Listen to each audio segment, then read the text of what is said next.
Okay, I think we're live here. Hi.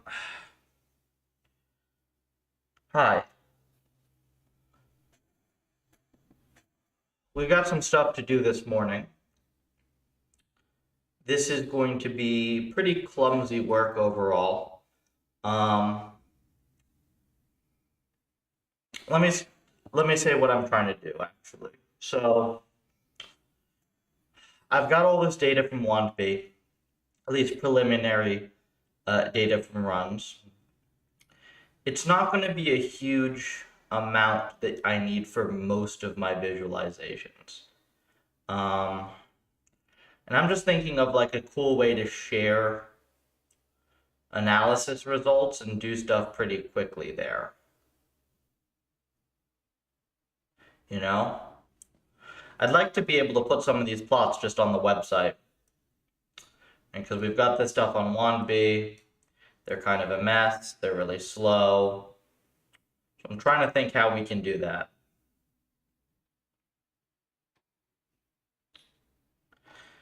This is somewhat irritating because like the Neptune dashboards kind of just solve this, I guess. Not really, because they're point limited as well.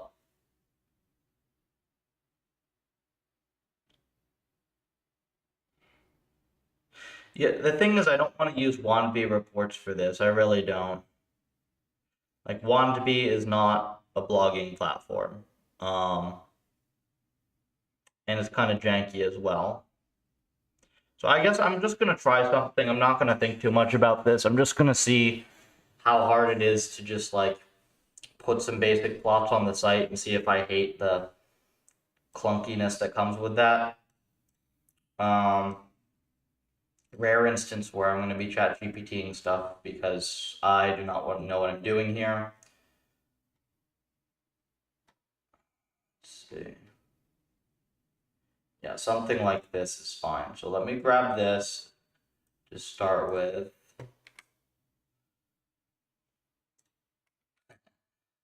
F Baldur's Gate. Okay.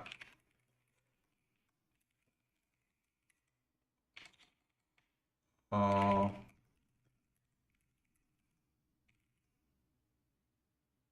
oh, right, I actually do need to go to Puffer AI. Okay, so we have blog. I want to just add this to like as a header on my page.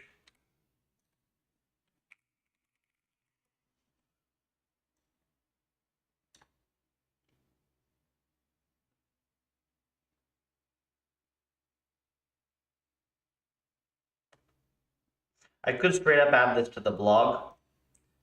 I don't know if the page will be slow if I do that.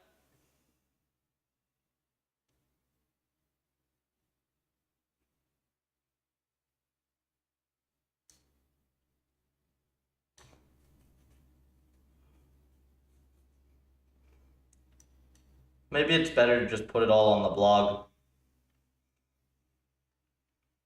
I mean, if this gets clunky and slow, I'm just not going to do it anyways, right?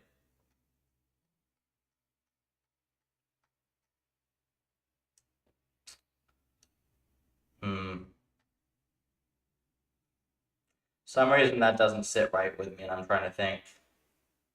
I think it's because I probably have to do some page optimizations to this if I want it to be one page like that. Also, I kind of want to just have like a science. Okay, let's just not think too hard about this for now. Yeah, let's really just not think too hard about this too early.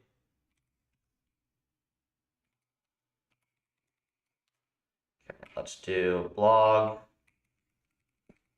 science,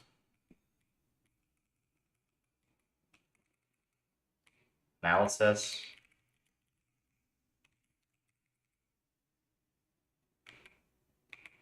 data. I don't fucking know, something. Data's short.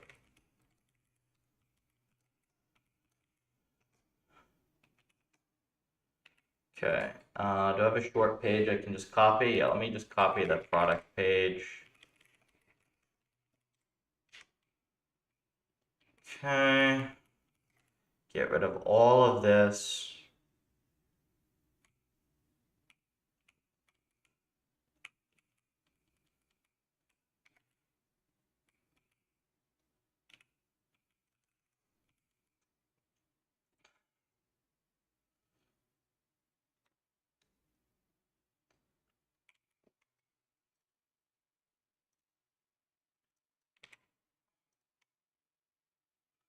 Let's see what we got here. Title.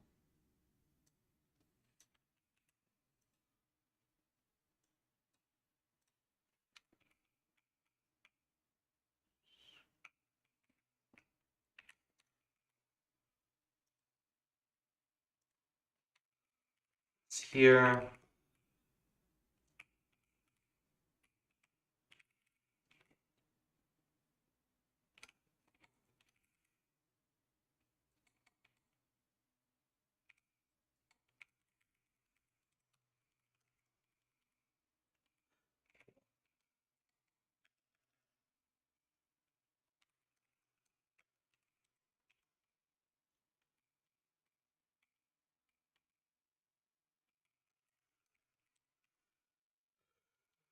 Got this.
Cool. Now let's see.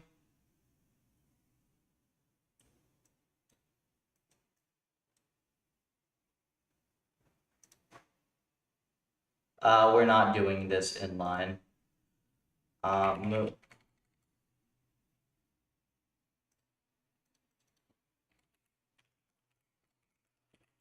Yes.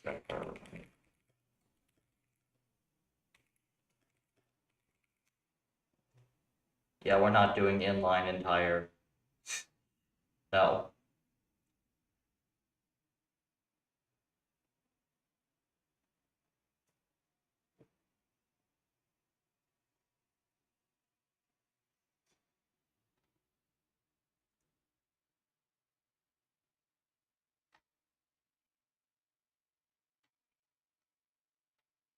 Actually,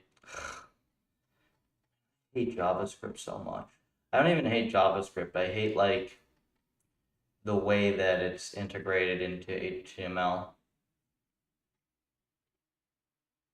It's why I've like avoided doing anything to do with web for so many years. Okay, let's see. Let's do script.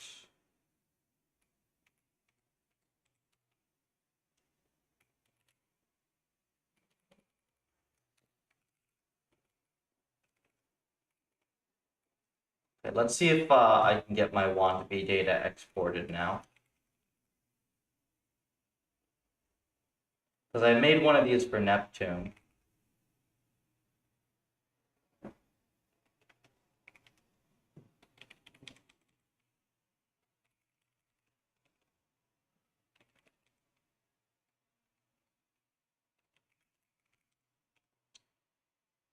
Nobody told me that I'm okay.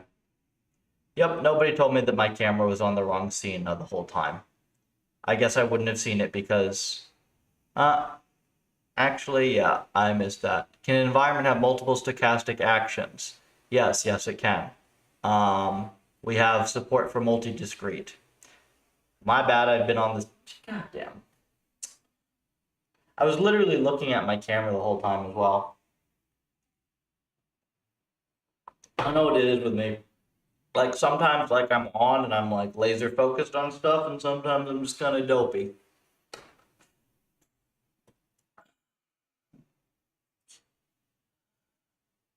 All right, real stream starts now.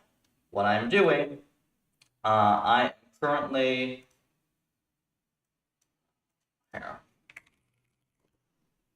I'm going to add a page to this for data analysis, and then what I want to get done today is I want to basically have the start of all our new experimental results. So I ran 1,000 experiments on Pong over the last couple of days, and I want to start getting experimental analysis onto the website so we're not locked into Wannabe or locked into whatever.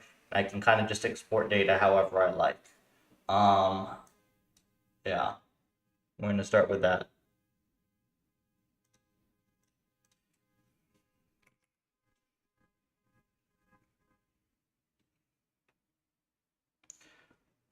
Cool.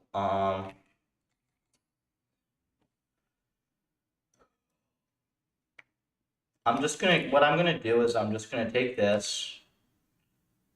Yeah, we can just be lazy with this a little bit to start with, because I don't even know how much of this we're keeping, so I'm gonna be lazy and then whatever slop ChatGPT gives me, I will fix after.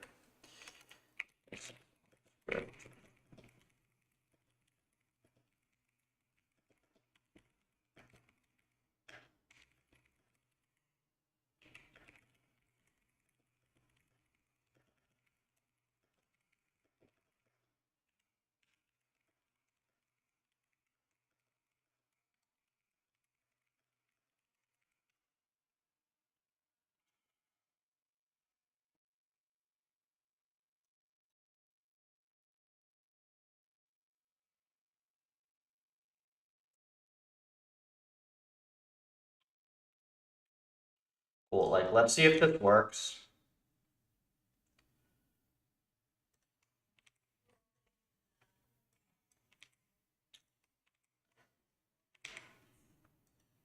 So if you watch any of the streams, you'll notice that I very, very rarely let GPT do any substantial amount of work like this. Hold on.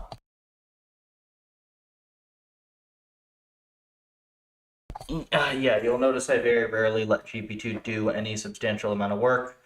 The reason it is different in this case is this is an unfamiliar domain where I'm kind of just playing around, and I will build something good once I actually have some idea of what it is I'm even trying to do here and whether this is a feasible thing to do in the first place. I mean, ultimately, like the simplest thing would just be to like click around and use the Wannabe reports. I think those are going to be really obnoxiously laggy and have like a bunch of bloat to them, and also then people are stuck to Wannabe and there are a bunch of other issues. So I just want to see basically how easy it would be to get something better onto my website. Ideally, I'd be able to post these directly on X, but you can't do that.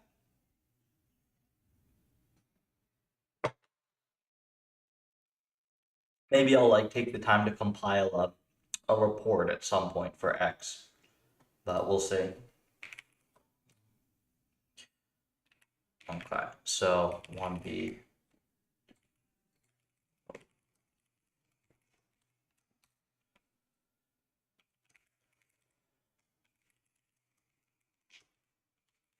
Okay, so we got project and group. Believe it is.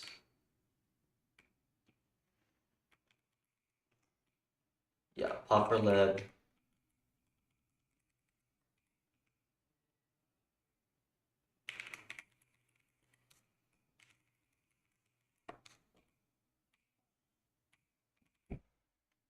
Sweep ID.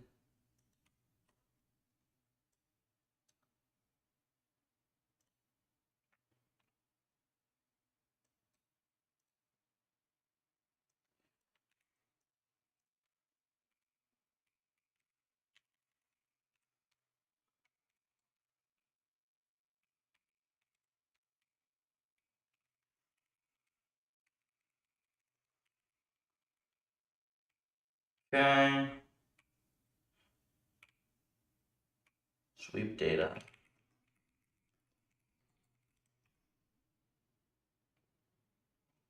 Let's see if this does anything.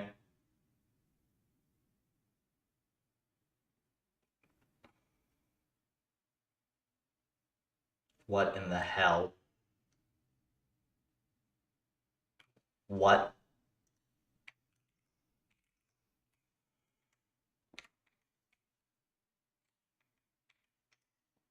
What is it doing?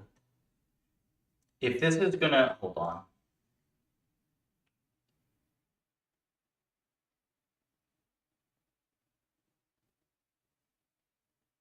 Is this downloading one run at a time? You've got to be kidding me.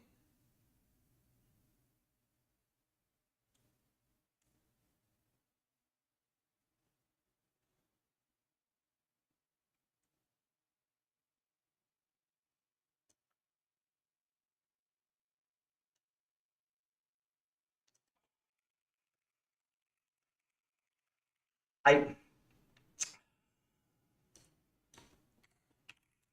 I honestly don't even know. Is that?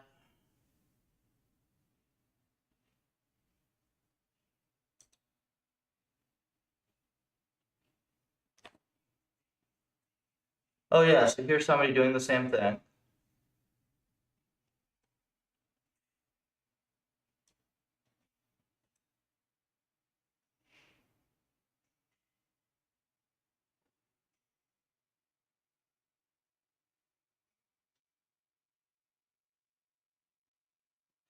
Thread pool to download runs. That is disgusting.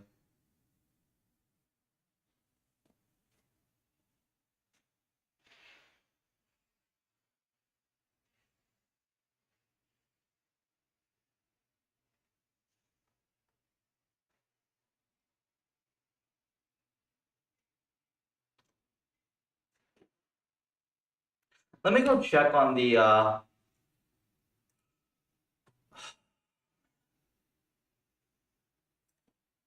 I launched a poll yesterday.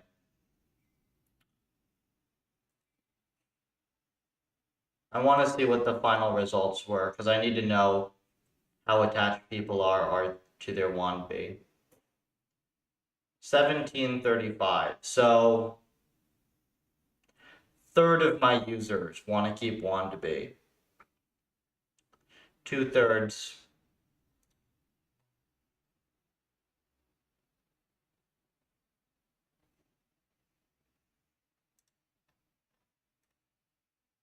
It's just so obnoxious how their data is. What the hell? Are you kidding me? This is what they do?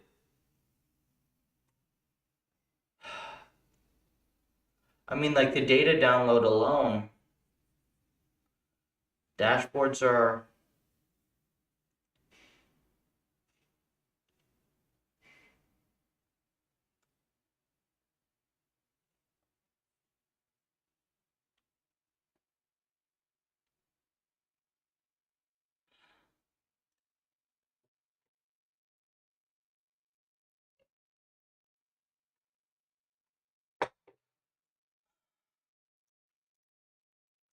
Open source are communists is that's a take. That's a take.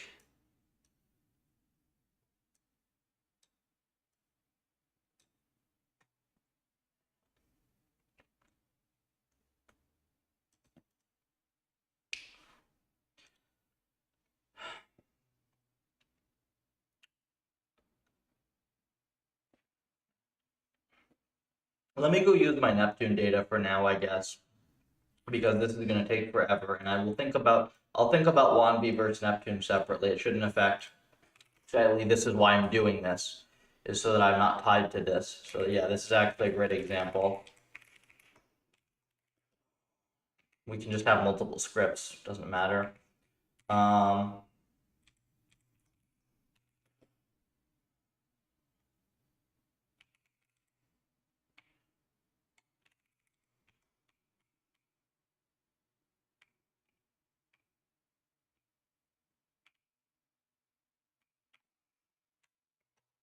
Let's go check the Neptune page.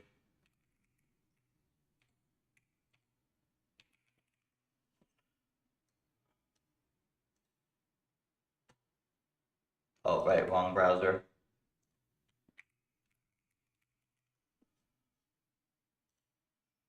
Okay, so I actually really like this thing.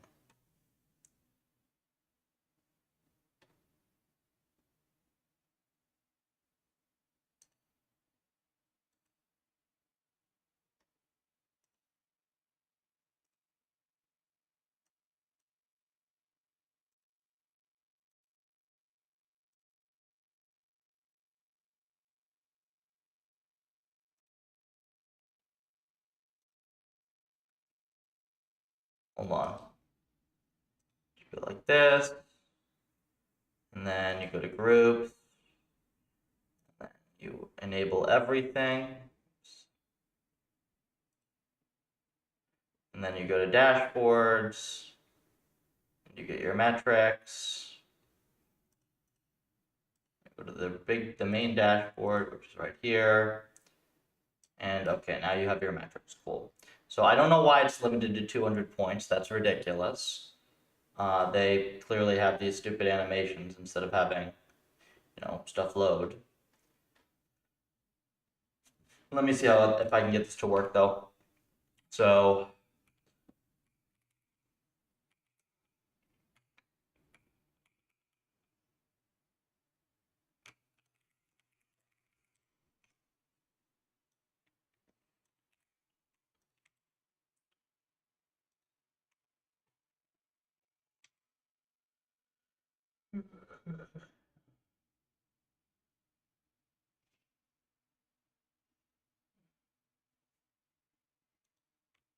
this will actually be better.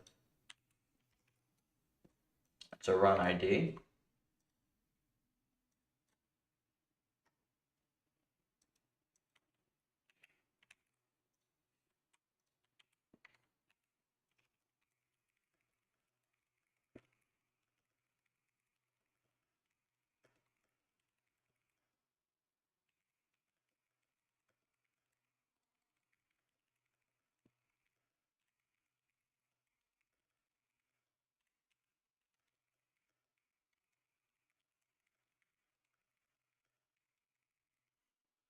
Okay, let's try this.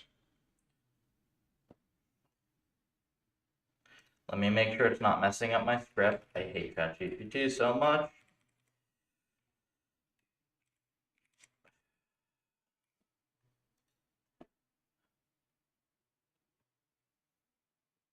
Yeah, okay, it's basic as hell. This is all, yeah. Table step, table key, scores.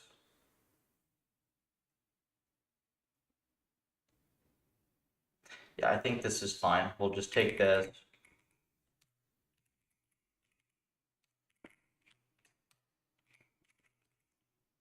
And for CSV, it's going to be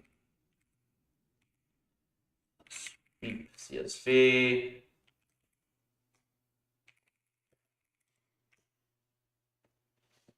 I need to get my API key, I guess, which is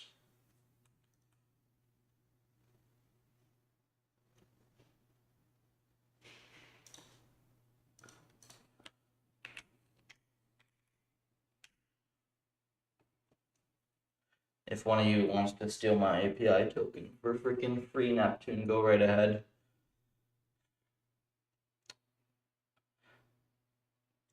Step. Okay, I think this is just GPT being stupid. Let me see.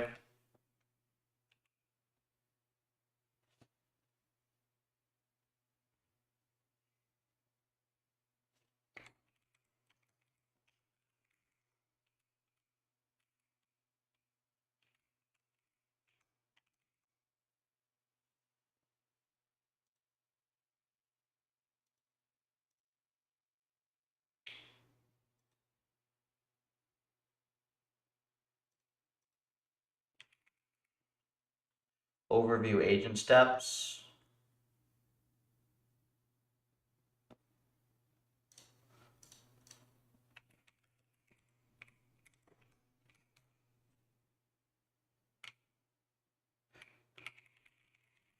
Let me figure out what the freaking key is.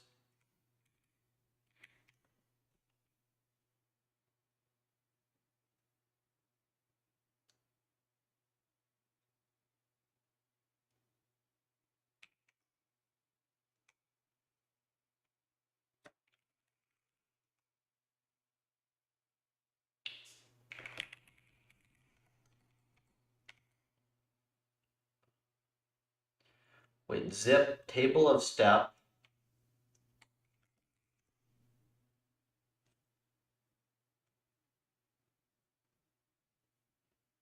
Oh, it's just GPT is stupid. Why do I ever use it? Literally, why do I ever do that? Like, God, it is stupid. Table key and scores.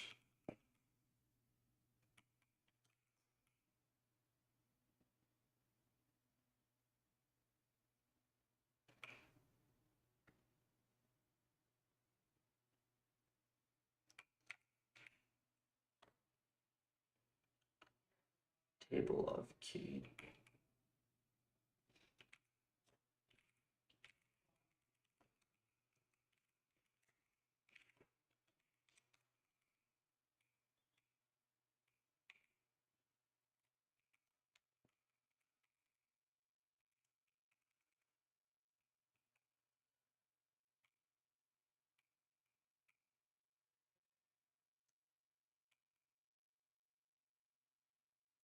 Correlate. Yeah, there we go. I don't know why it's like this. That's crazy. Output data dot append.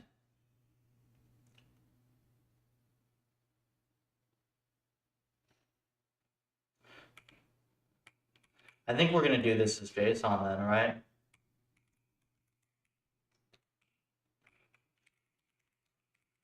Instead of CSV.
Let's see if this works. Whoops. I'm gonna actually open up a second term for this so I can test a little easier.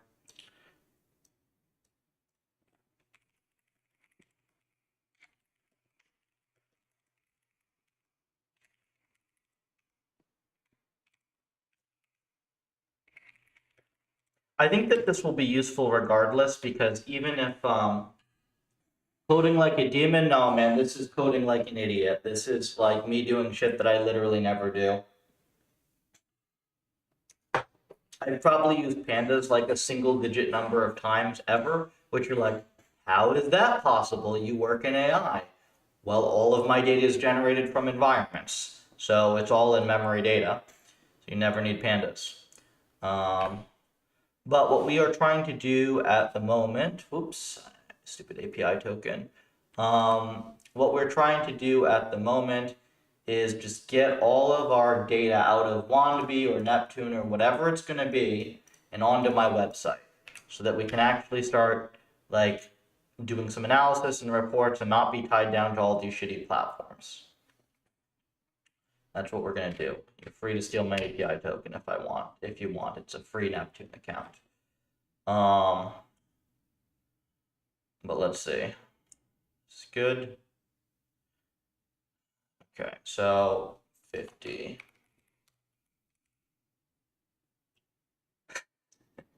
How does JSON work? I thought you could do that.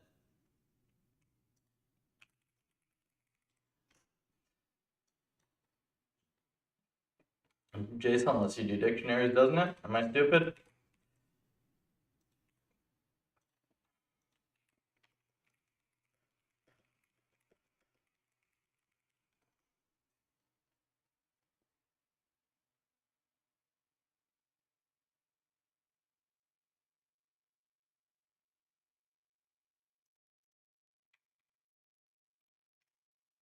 What I do? Oh, so first of all, this has got to be this. Duh.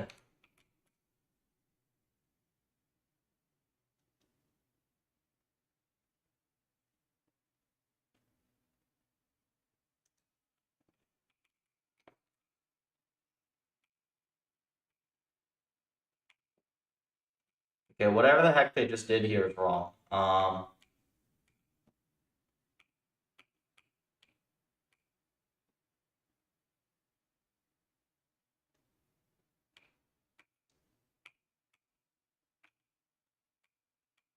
Yeah, this doesn't make any sense.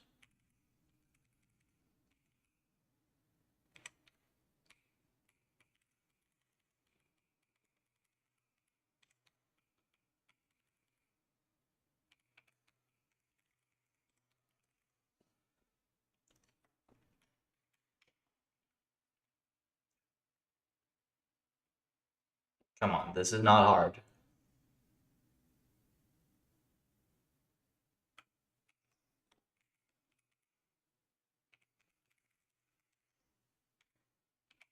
Numpy.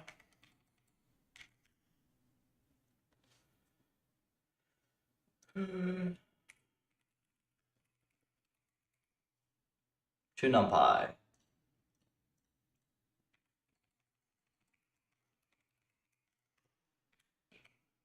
Is there a to list? Oh, perfect.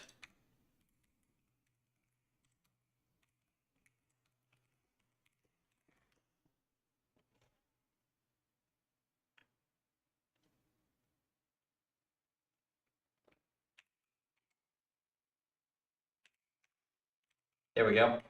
Well, that seems to work now.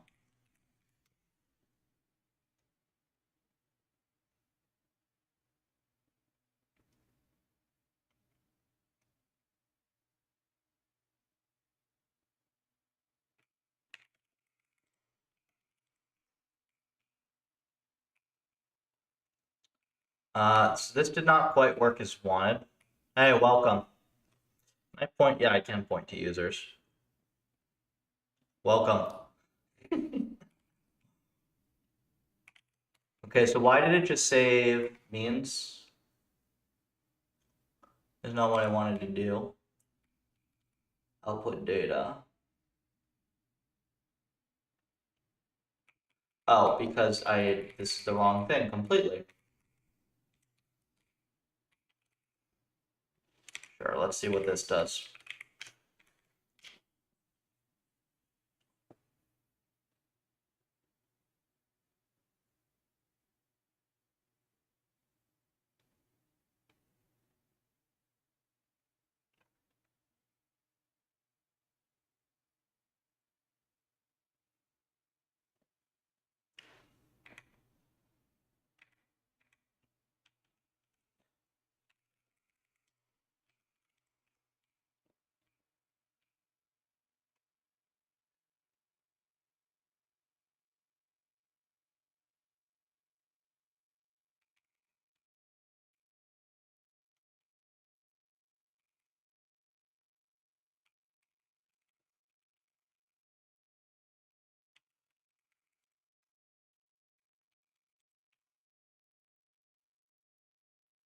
$188 KB.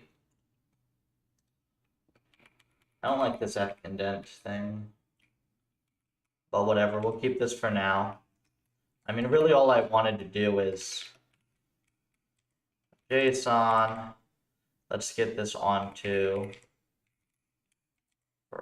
AI docs. Okay. So now, sweep JSON, right?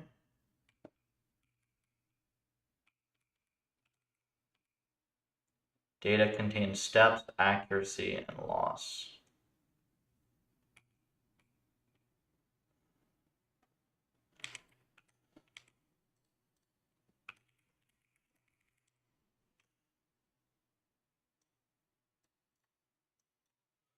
Let me see if GPT will just do this because it's stupid.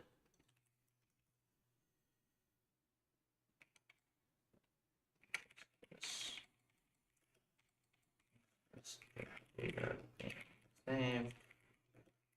JSON big.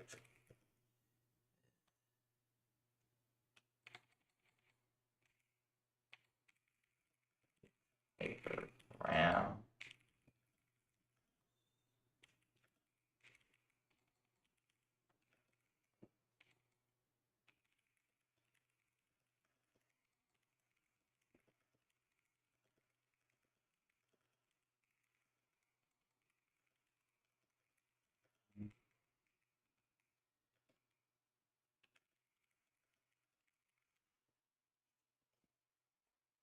Let's see.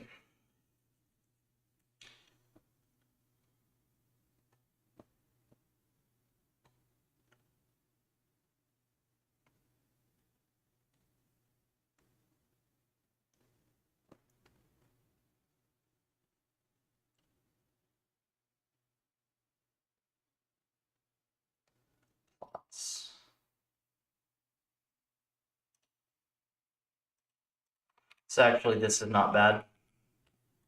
I kind of like this this little piece right here. Let me do this. Okay, so we get UTF-8. Put this here.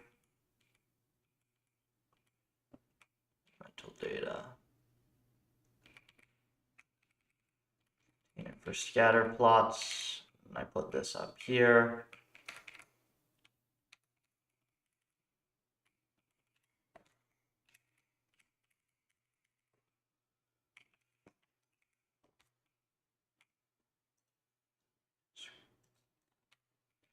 This will be plots.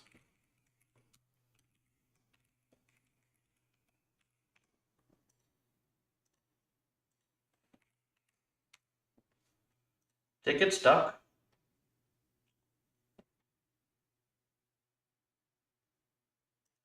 No, I guess that's all of it.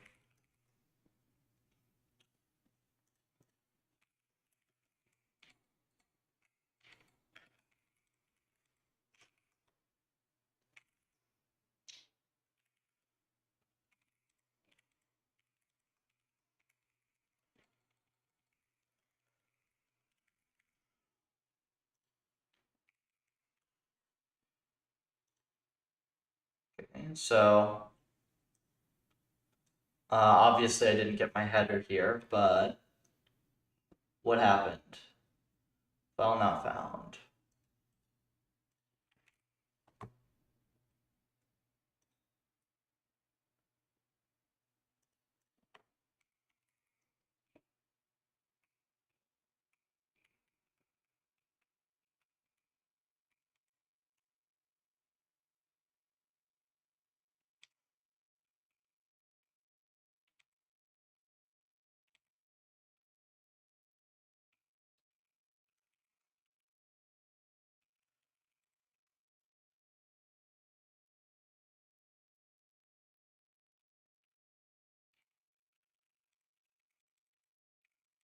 Where did it go?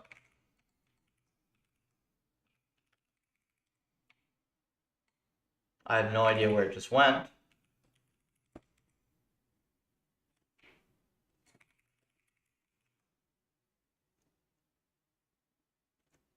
Bizarre. Okay.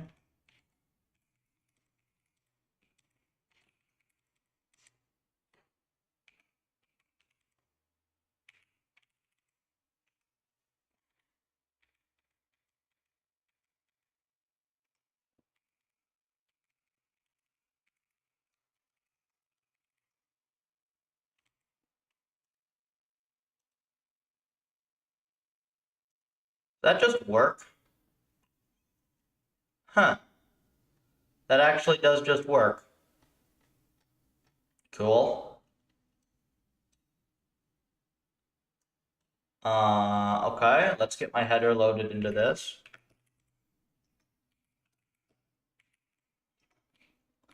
To be honest, I did not expect that to work.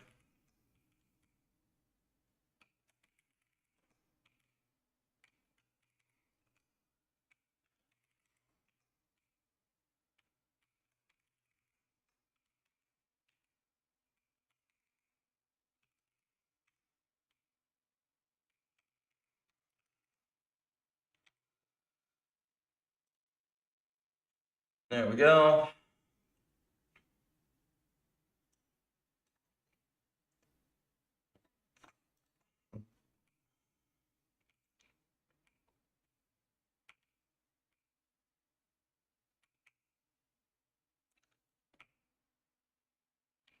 Style CSS.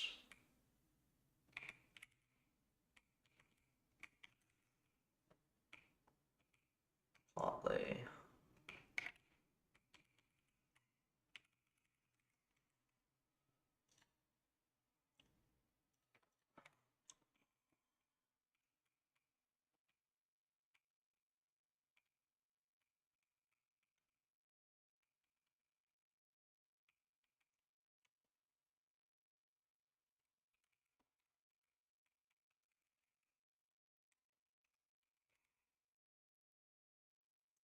Mm,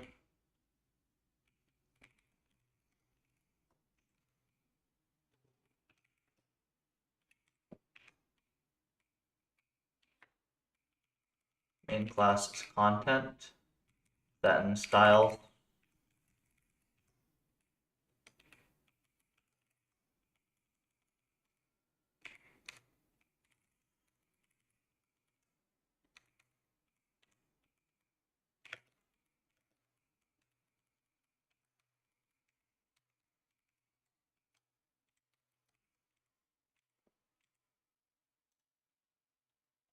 There we go.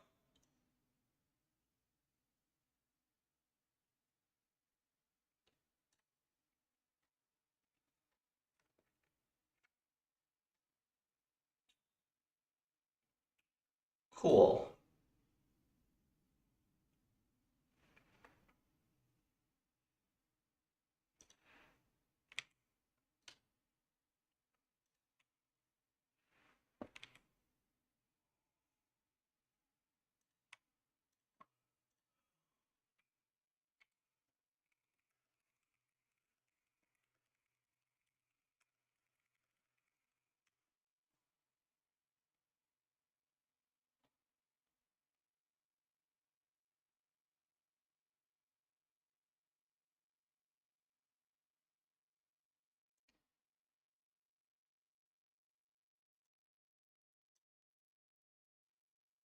Okay. We will try this.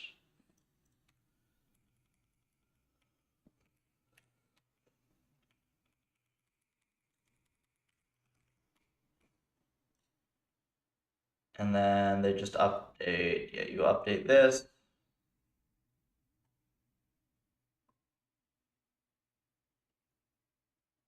No idea. Gonna be honest.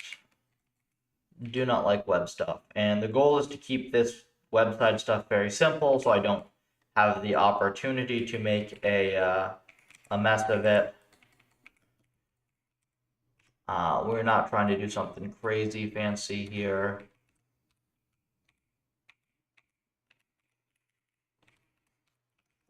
Just want something basic that actually works. Lovely. This does not seem to work. Assets.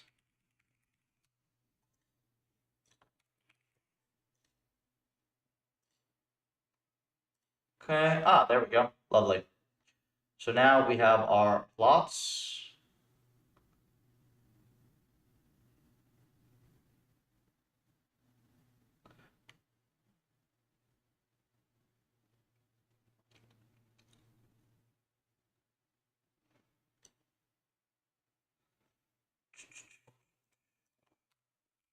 width, height.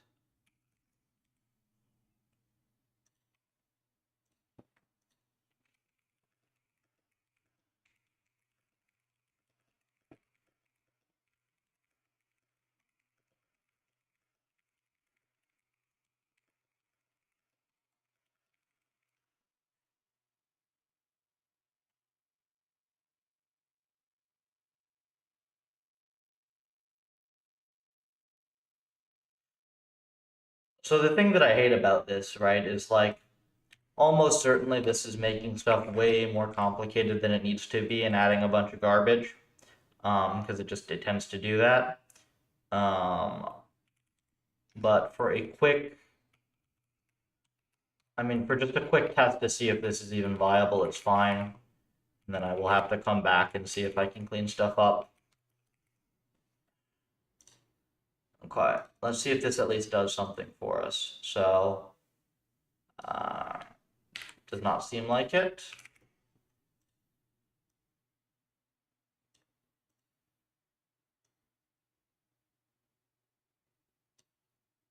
Let me just make sure.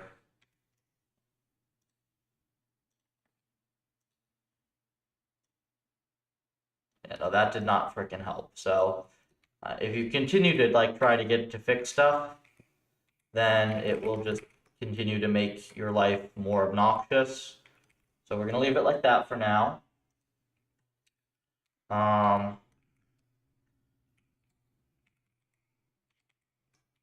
Okay.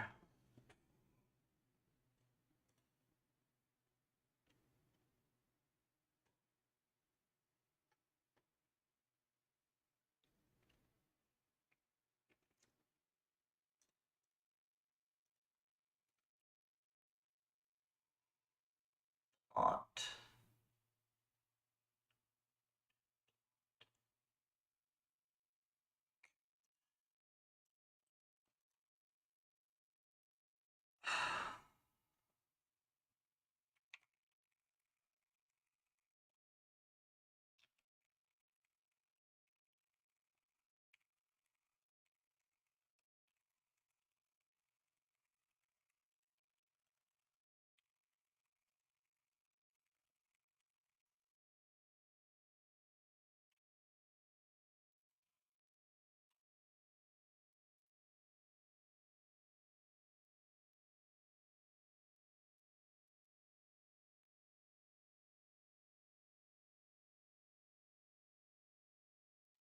Okay, this is fine.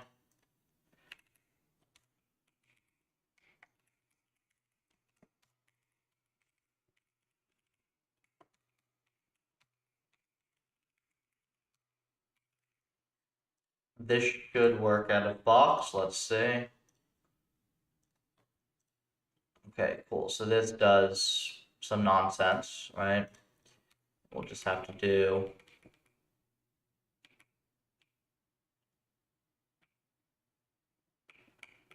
there's no line color. I don't know what this is on about.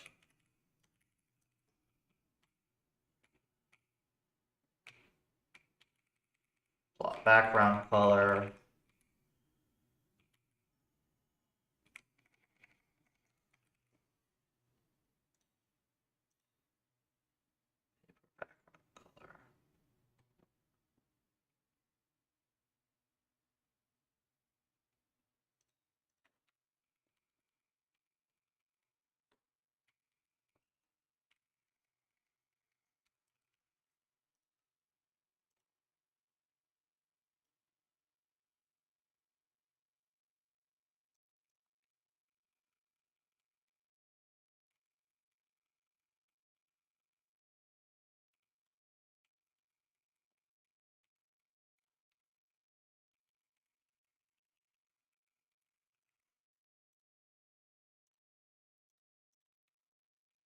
I'm confused why. Oh, it should just be marker. Good. Okay, there we go. And then font size. It didn't give me a parameter.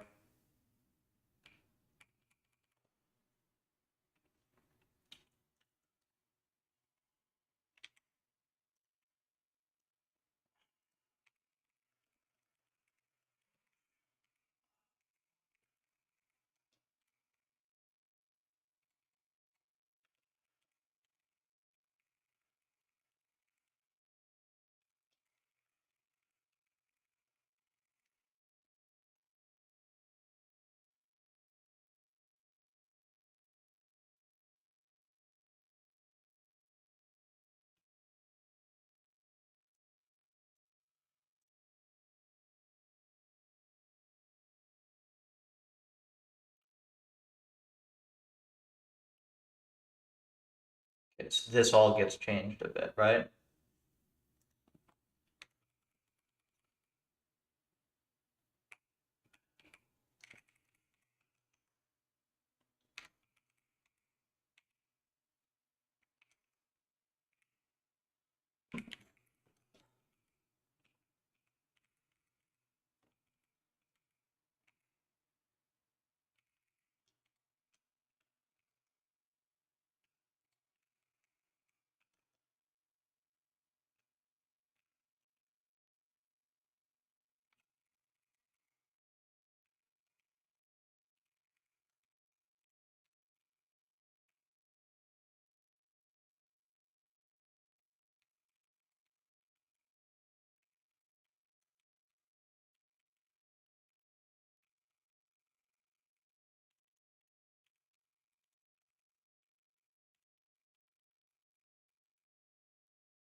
I can just copy these then.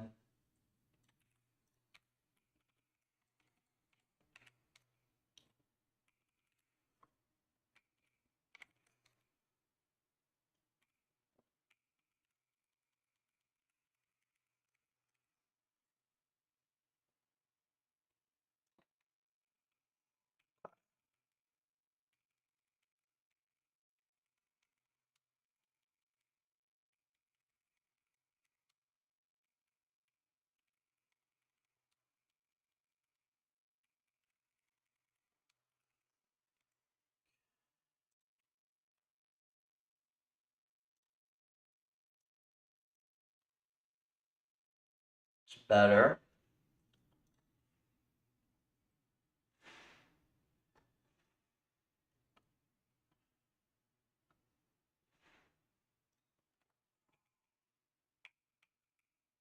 Ten.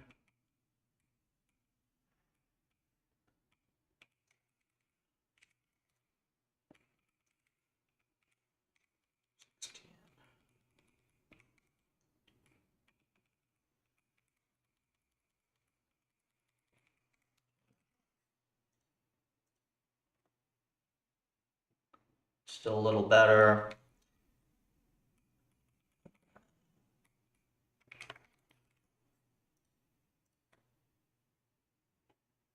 Go.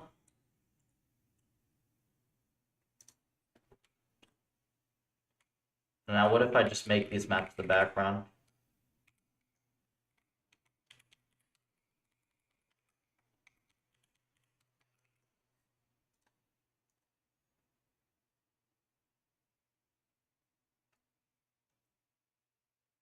It's almost a little too much.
Ah, look at this. Change the font. Let's do this.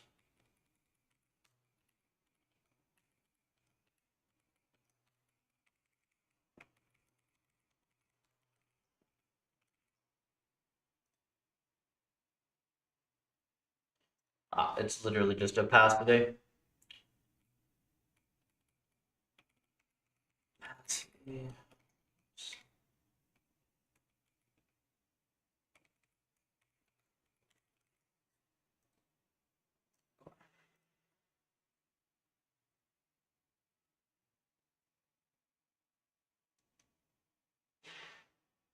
Okay, so actually that was not that bad, just to get some plots. That's kind of decent, actually.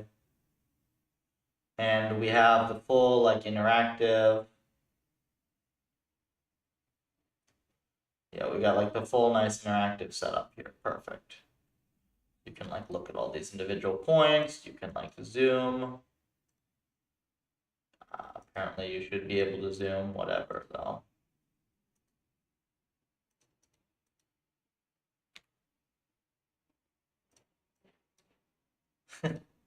I don't actually know what any of this stuff does. Oh, you can zoom in, though.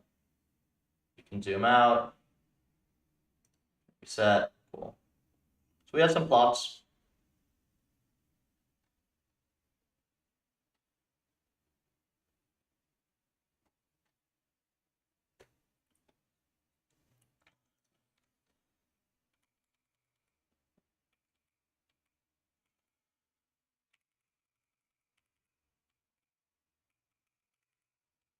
This should still work because just pass a default in. Yeah,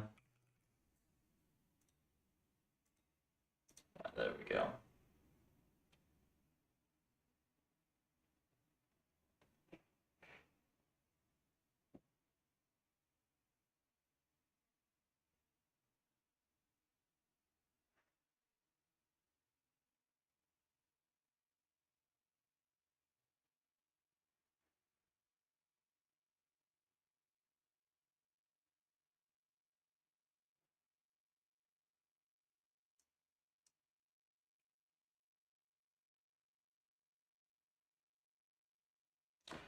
Let's see what other stuff we want to, we'd like to add here. Burrito fronts? Maybe. This is a good little test to start with, though.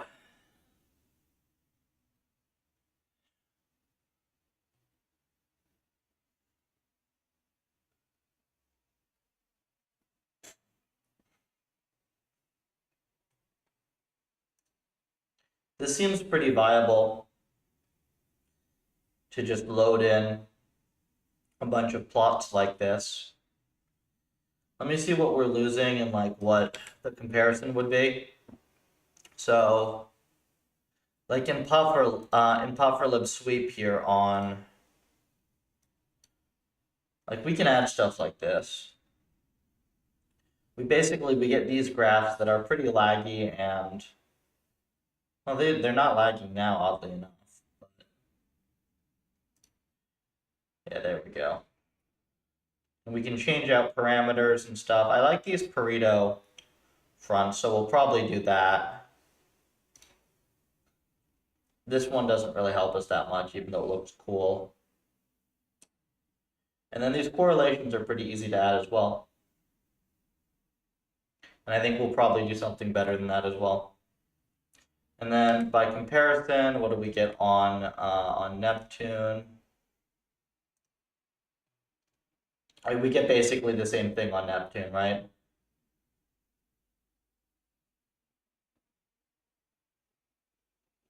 I think they just add like a rim to their markers. Is that why their markers look better? Why their markers look better than mine?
So that's just freaking wrong, is what that is.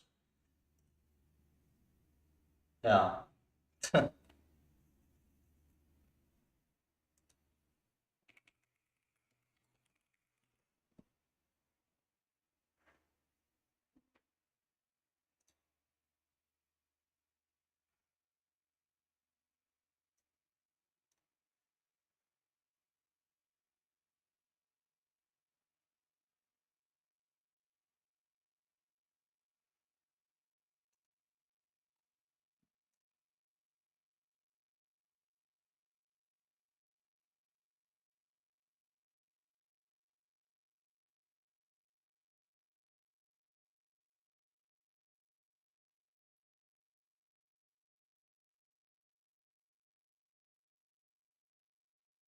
Oh, no, it is right.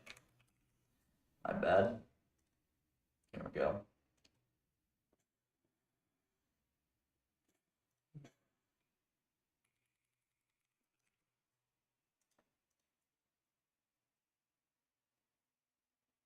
There we go. That looks decent to me.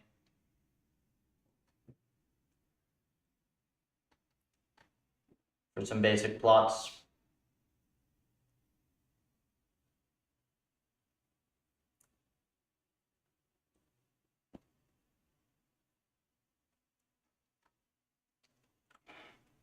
Did the Wanby thing ever finish?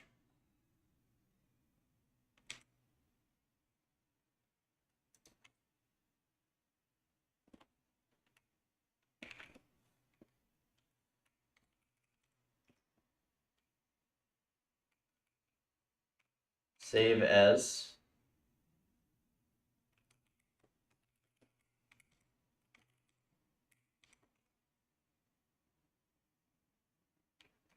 Okay, so this just downloaded massive amounts of data for everything.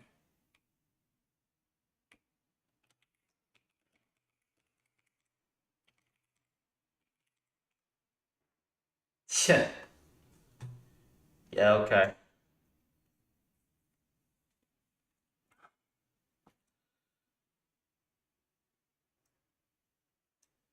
So I guess I will just play around with Wanby versus Neptune and such.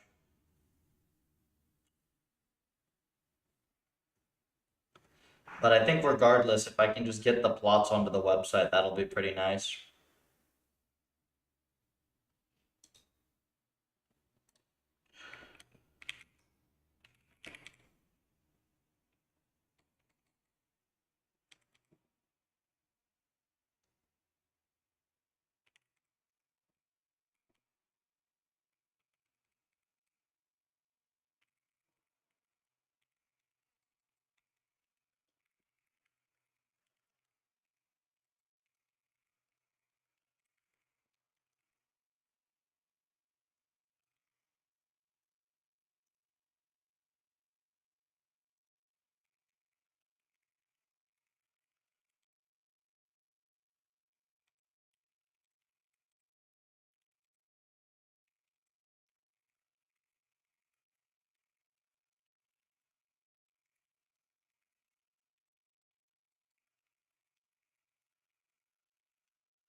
Okay, so that should actually give us some plots on the website.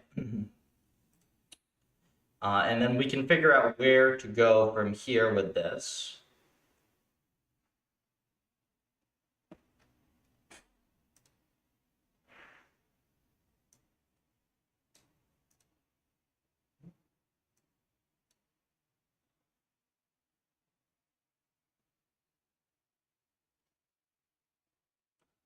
Let me actually ask him if, where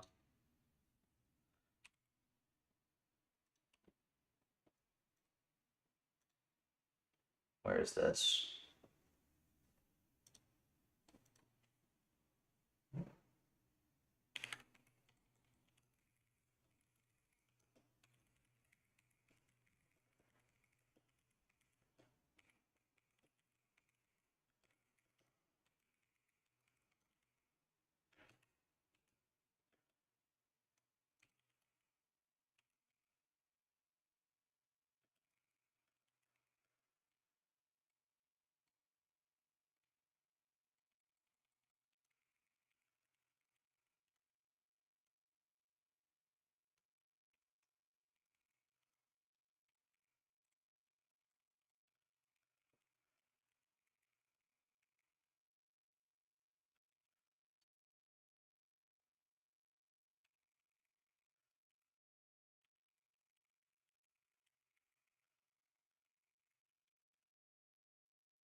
See if they change that.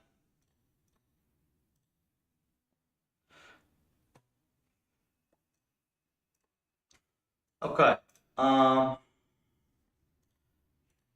So I will actually be looking back into Neptune now, realizing that the download situation is such a pain by comparison. Makes sense. And also the fact that the pull reversed. It was originally like 2/3 Wanby, and then it went to 2/3 like do whatever. So I will consider that. I'm not going to lock that in or anything just yet. I want to do a little bit of analysis on stuff, build out some tools. I do a little bit of thinking. I'm gonna do a couple quick things. I'll be back in like I don't know 10 minutes max ish, and get myself a new coffee. I'm gonna think about how we're gonna do some of this analysis and how we're gonna have these runs working in general. So I will be right back.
Whoops, hold on.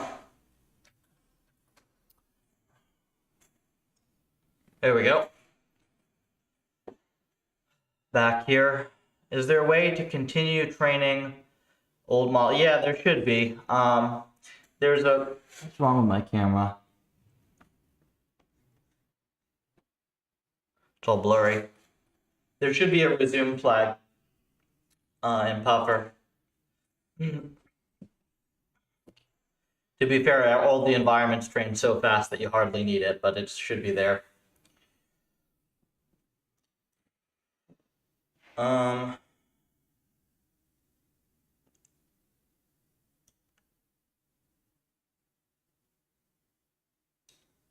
Okay, I'm trying to think what I want to do with this. So, definitely want to look at the WANB data because I have more runs here.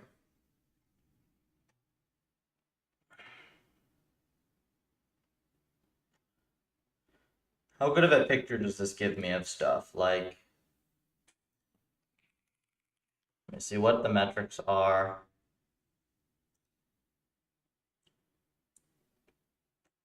Why is this not... Something's wrong. This should have gone to the... Oh, I see. It never did. Okay, hold on a second.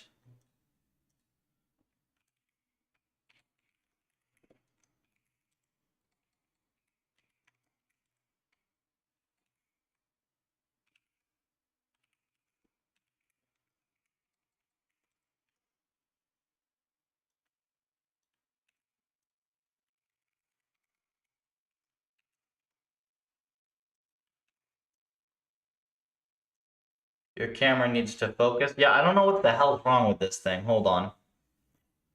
I mean, I can try to mess with this.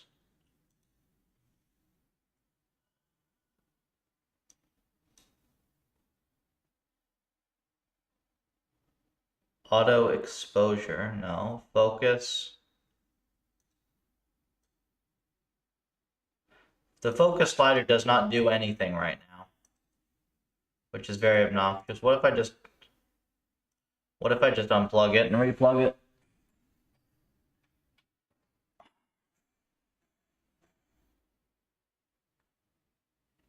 To be fair, this camera kind of sucks. I might have to just get a better one. I don't know what's ever wrong with this. It always disconnects randomly as well.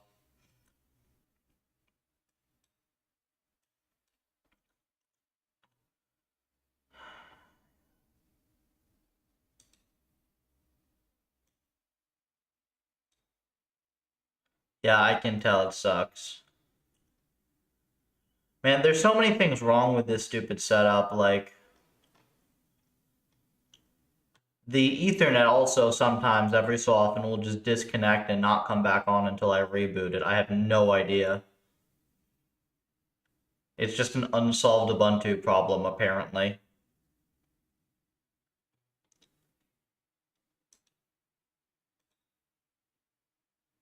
Yeah, none of these settings actually seem to change anything. Like, I can slide the focus. I can slide the focus wherever I want, and it, like, nothing changes.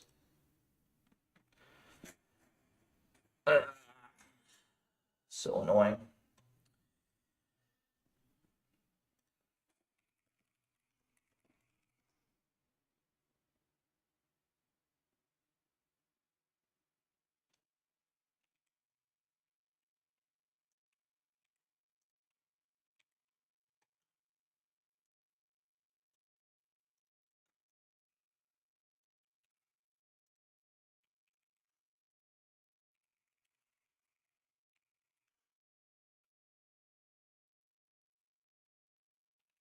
What is wrong with my credential cache?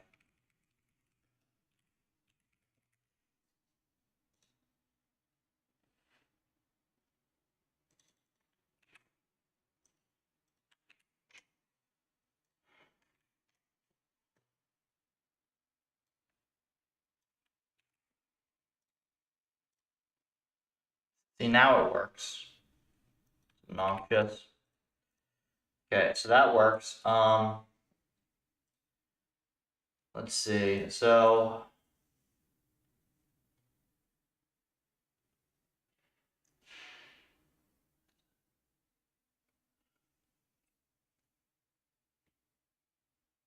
You do get some nice properties out of this, it looks like. You see the gamma correlation here. You see your learn rate curve.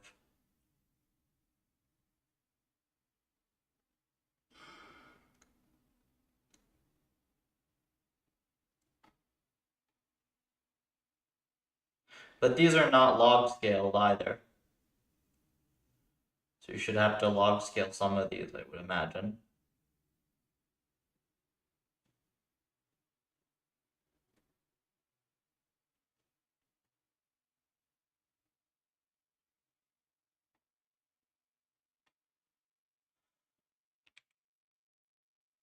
We'd like there to be some automated metrics on this as well.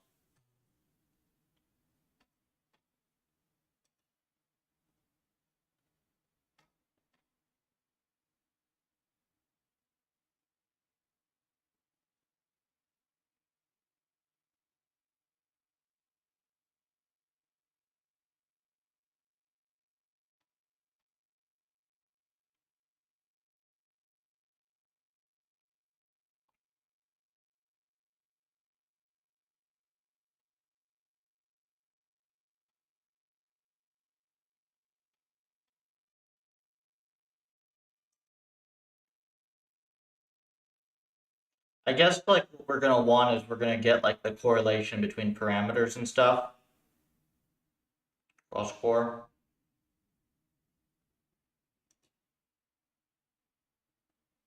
Probably stability analysis as well.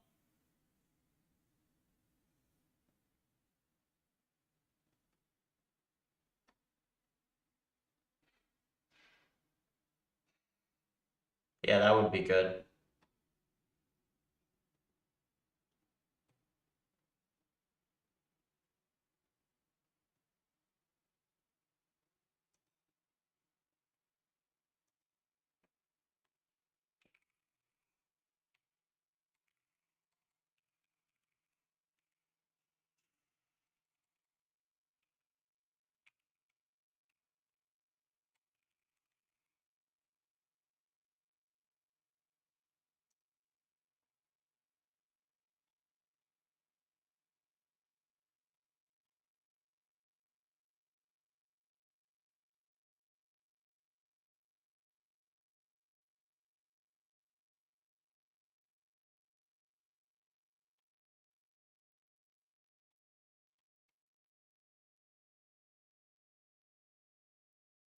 Yeah, I think what I'm gonna do. This is annoying because I was all ready to go with wand B.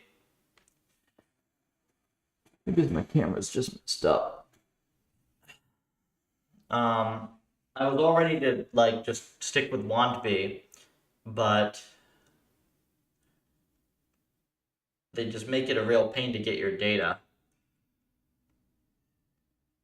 So I guess I'd start doing some analysis on the Neptune ones and see what I can add from that. Yeah.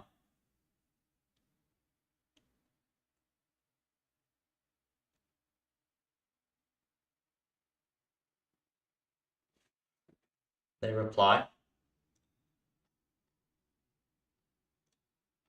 Nah, that would be good.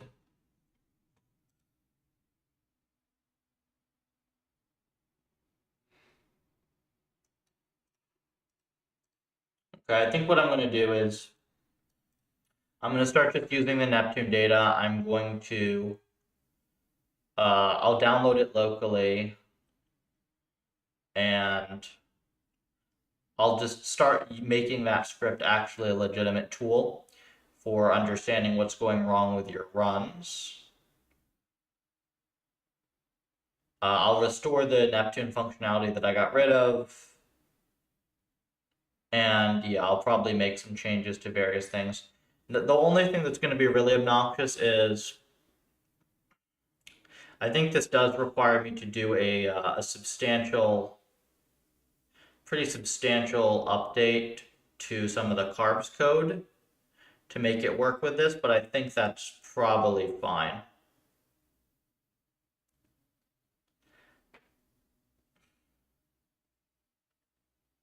It's just slightly annoying, like,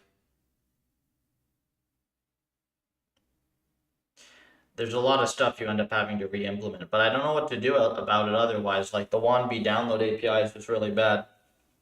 And that's going to be, like, increasingly very important for us as we do all these experiments, is we're going to need to do local analysis. We're not just going to be clicking around in dashboards, right? So like we're gonna want automated metrics. We're gonna want stuff that will look at like 2,000 runs and tell you what's exactly is happening. Yeah. Okay. I'm gonna go grab myself one more cup of coffee. I'm like really tired today.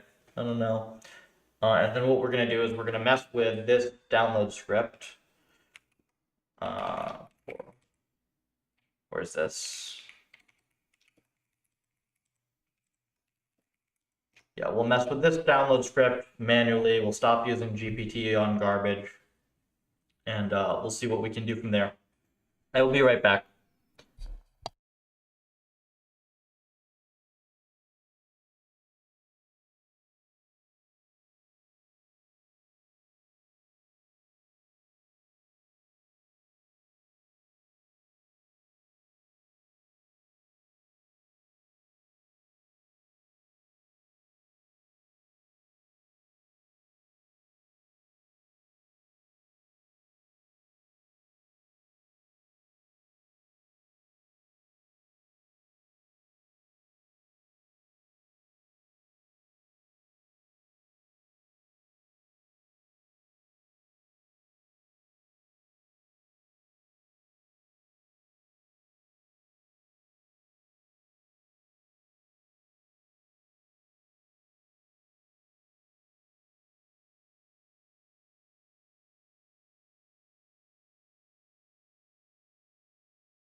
Okay, I figured out what we're gonna do. Um, Instead of just recording correlation like this, we're going to get what we're gonna do is we're gonna try to get a matrix with all the different dependencies between all these variables. This is where I expose my complete garbage stats background.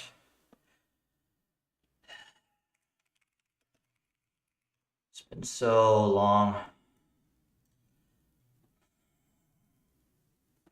I just want to make sure I don't do this wrong. The standard deviations. Okay, but like, that's not what I want to do exactly. Yeah, because I want to figure out the impact on a third variable. Okay. I'm like positive this is just some basic stats thing.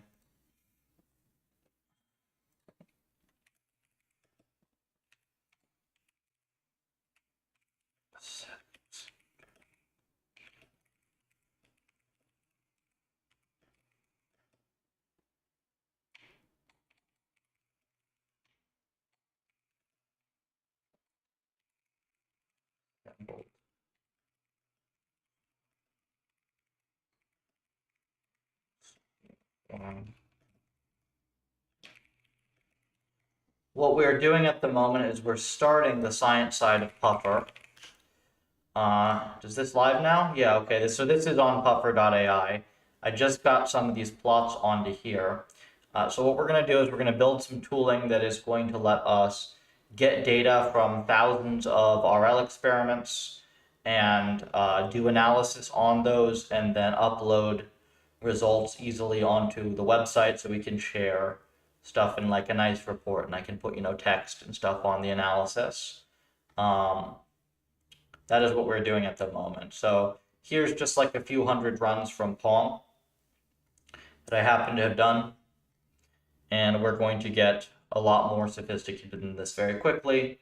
But I have not done any stats in a very, very long time. So I'm currently typing utterly stupid questions into GPT to make sure I don't get stuff wrong.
Mutual information. Okay.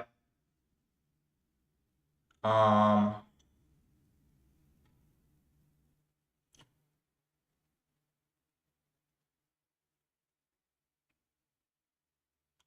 is this actually what I want? Is this not like a simple stats measurement?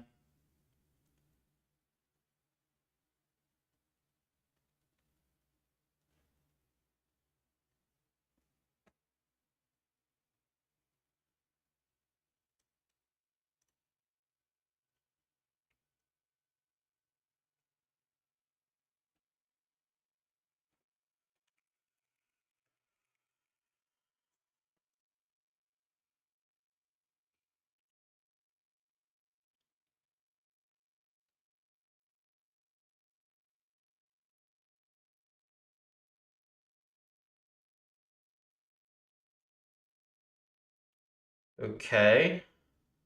So how do you actually compute this?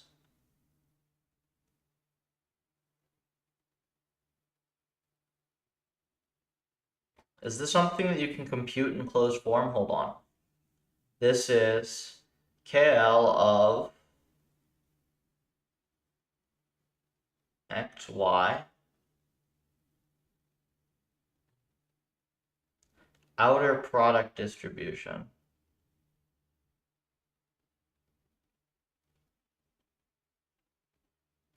But this still isn't it, because,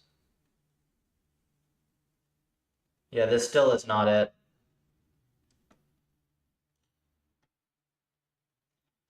How the hell do you do this?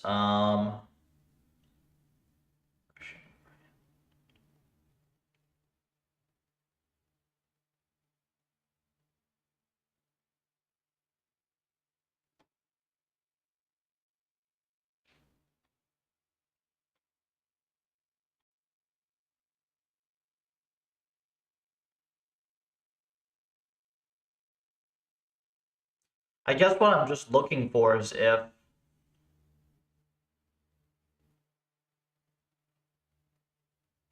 well, hang on, they can't be mutually independent, right?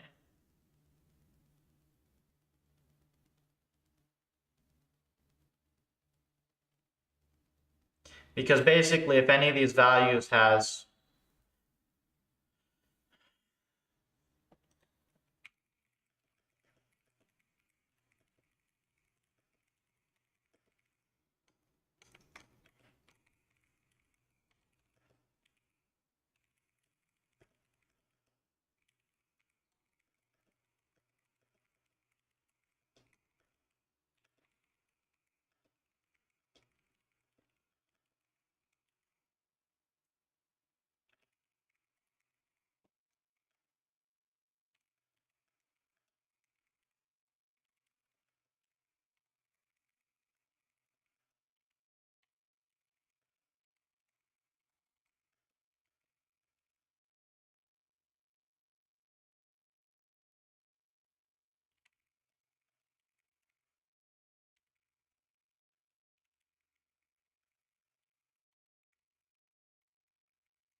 is it mutual information? Is this what it is?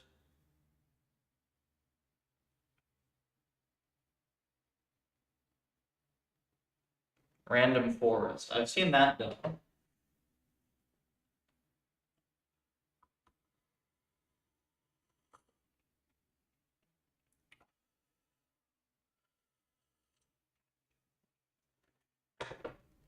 Is this actually what it tells you, though?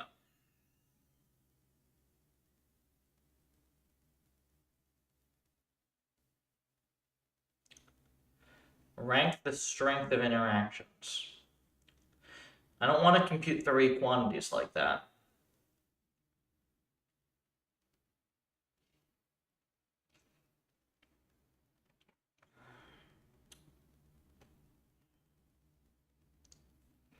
I do not want to compute 3 quantities like that.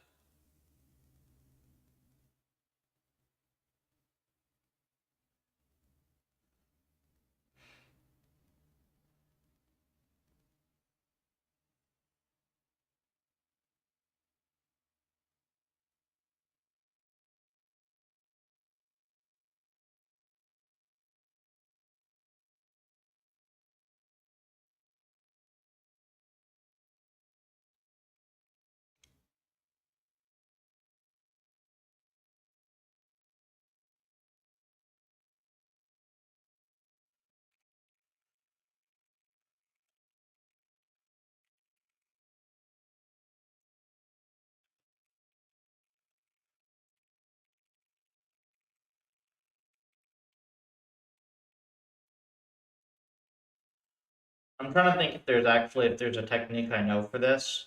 It's not just straight correlation. Um, I don't think it's random forest either.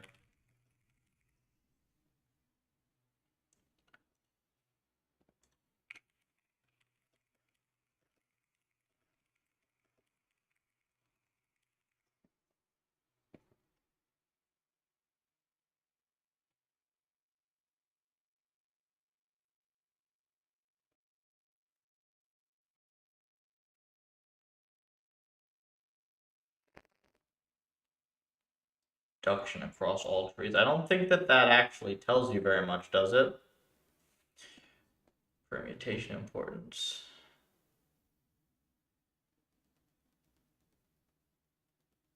I don't think this gives it to you. So like here, right here, you get this parameter importance thing, which is random forest. I also don't understand this correlation here. This correlation doesn't make sense because it's not, these are all variables that have like good ranges, right? Like here, let's look at this gamma. You'll be able to see it.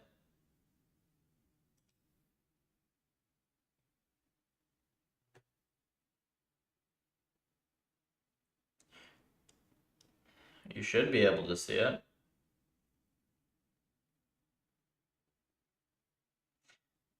Like if you were to go over this, right? If you just set this thing to 1, this stops working. Assuredly. Yeah, look, you can see some of the runs down here. Why are there so many runs over here, actually? They should be log distributed.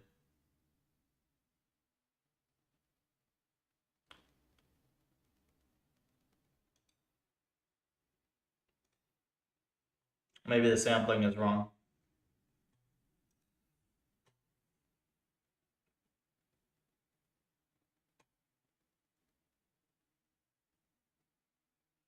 BPT horizon being in the importance chart is very weird.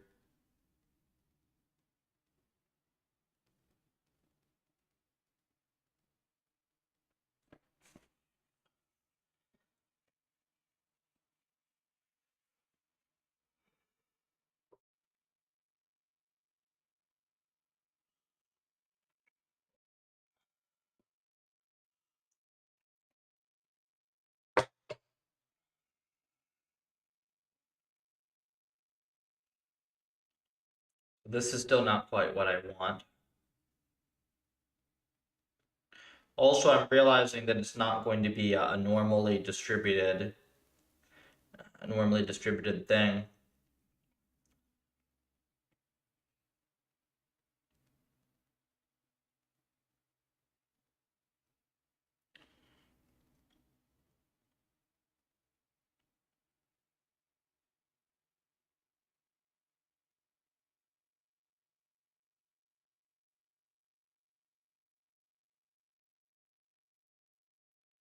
We could come up with some stats here.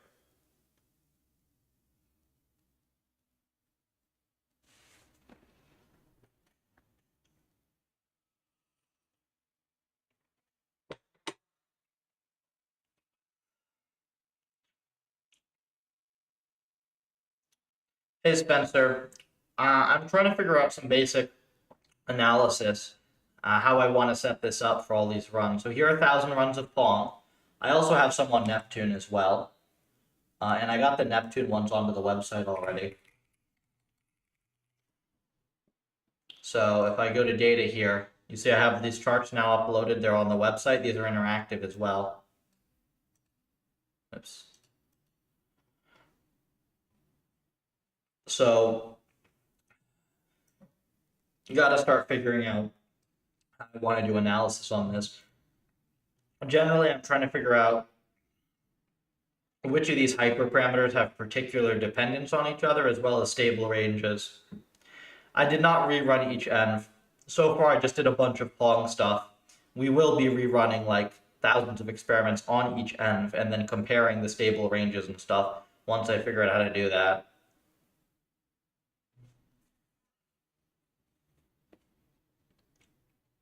What if I were to do something like, okay, here's an idea.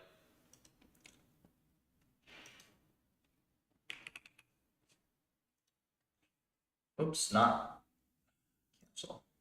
What if I were to do something like this? Train.gamma with score. Okay. What if I were to find, for each parameter, the range within which the top 90% of experiments fall? Would that do anything?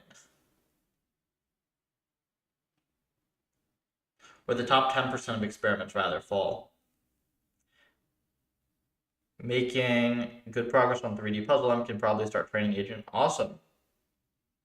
If you're happy building M's, then we're very happy to have you building M's. If you want to get onboarded onto science side stuff, that's also cool. Though that'll take me probably a bit of time to figure out how I quite want to do everything.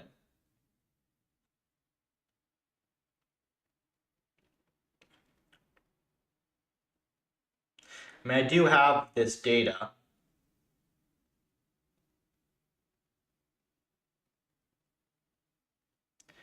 Yeah, I do need some time. I also have been trying to figure out this 1V versus Neptune thing.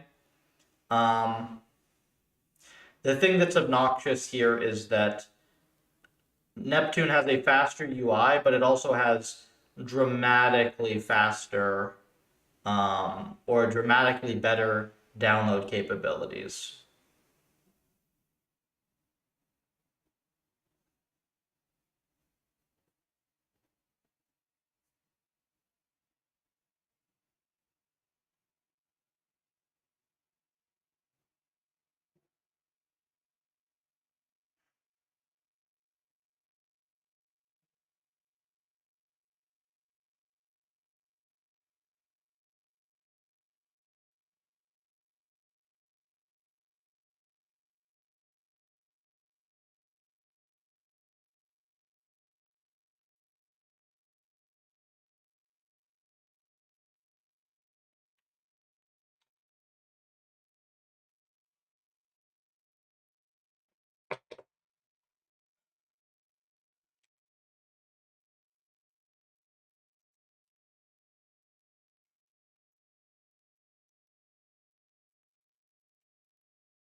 I could get sensitivity graphs in a sense.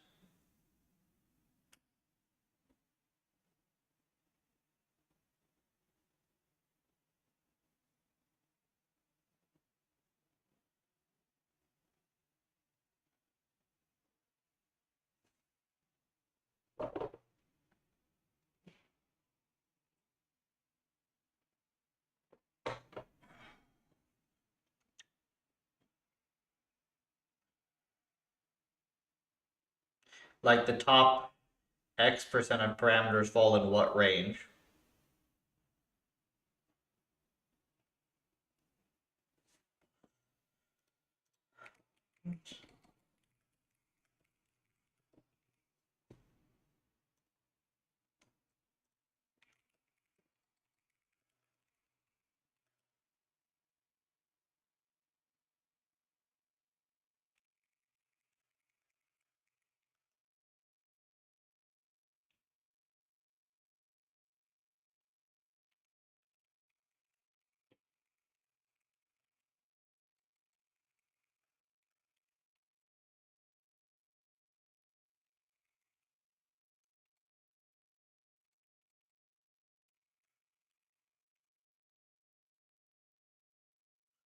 $80-20.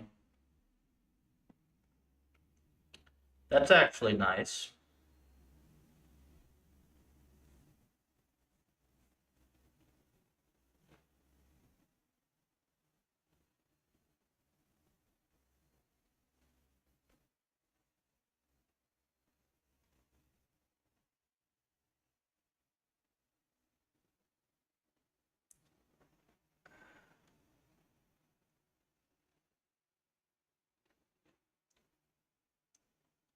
Hmm.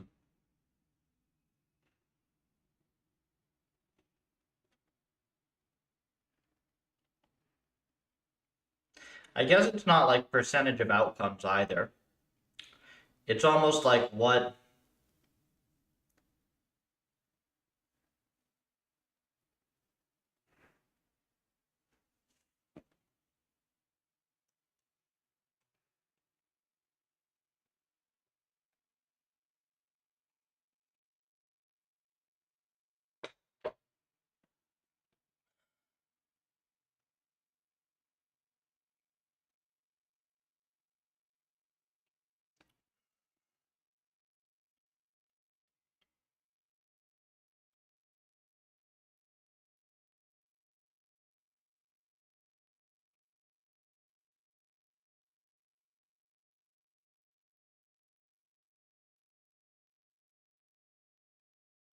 How to start with reinforcement learning as a beginner.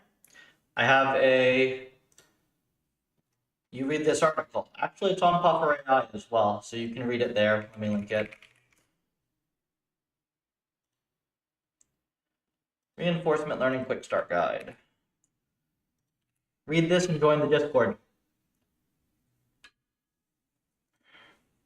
I wrote that specifically for new people to Puffer and new people to RL.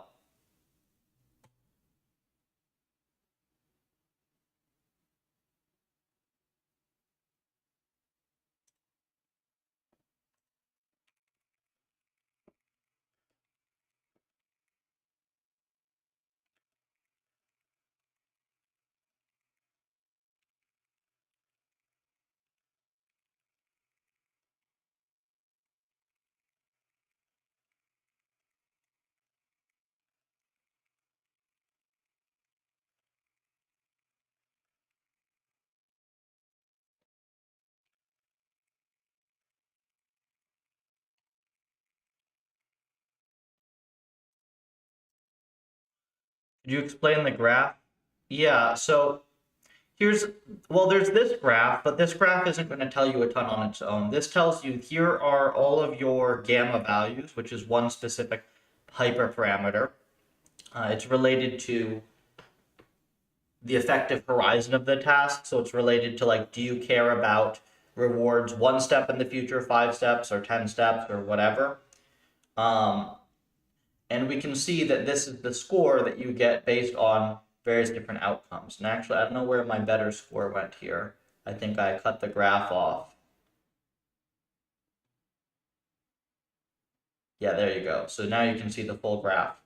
But what I'm trying to do is I'm trying to figure out, how I get useful information out of this. You don't want to have, so like the graphs that I have here, these are fine, but this is too much data. This is data that you look at to build intuition. This is not like, the metric that you then use to make an assessment of what to do. This is like too much stuff. So I'm trying to figure out like what metric I would use here to tell you like what is the stable range of gamma, or like how much does gamma matter to training.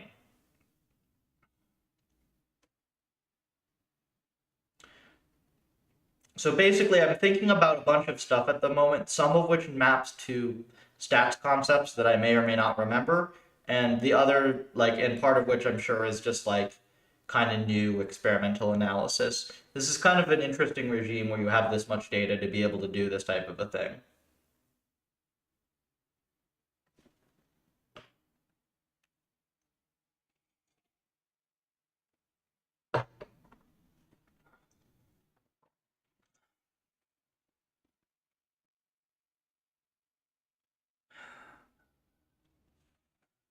Wish I knew why my camera was so blurred. The bottom line graph, this thing. Well, what this is supposed to do is this kind of shows you, well, this is kind of meant to show you what I'm talking about here, which is the stable regions. Like if you see like all the oranges right here in this one region, then you say, oh, okay, this is the good stable range for this specific parameter. But the thing is, like, this doesn't really help because if you have this parameter correct, but this parameter is completely wrong, then it's still not going to be a good trial. So it doesn't take into account the correlation across different variables. So this is not really a particularly useful one. Are you open for stupid questions? Work as full stack web dev. Only did once. Yeah, that's totally. We have people who are literally new programmers who are getting into RL. They have to work more in order to really get a hold of this stuff.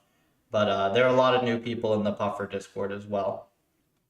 Also, if you watch me doing any web dev, I guarantee you that it will be painfully, painfully stupid.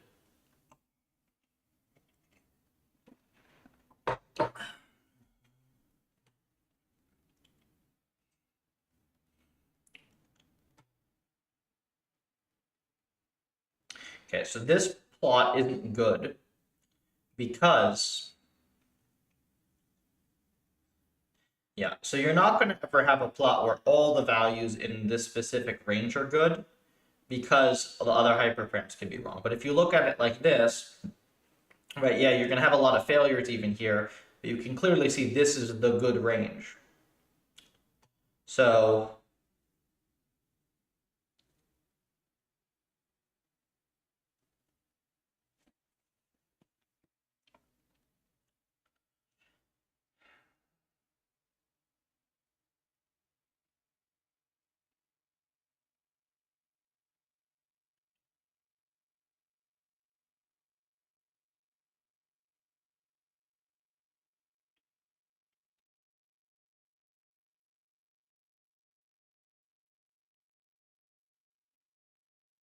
you don't just take the best run though, right?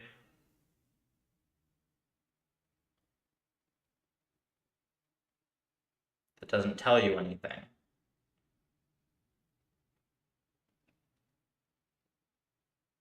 You want to know the sensitivity of this specific parameter. Okay, let's assume that I'm going to have way more runs than this that are actually successful.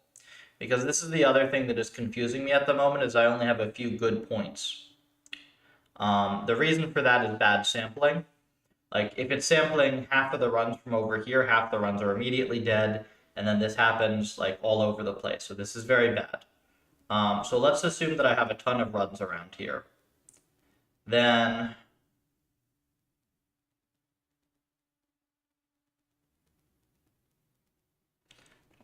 I think it would just be range of runs above threshold, right?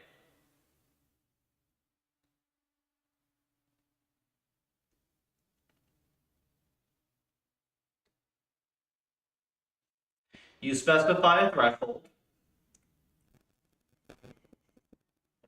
like 19 or whatever, and then you just see what runs are above that threshold.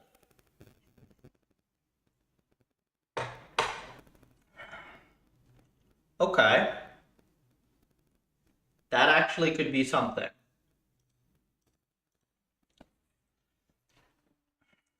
Let's try something like that. So first of all, I want this to cache.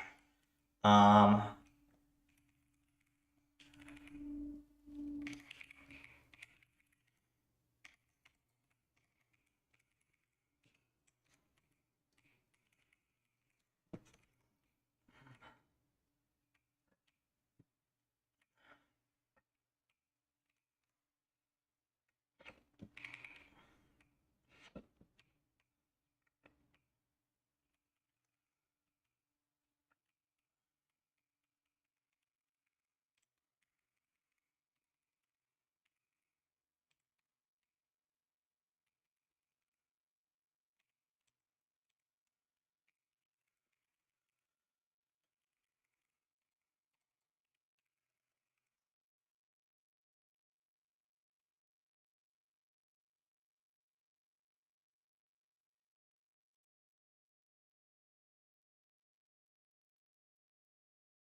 you can also save to JSON.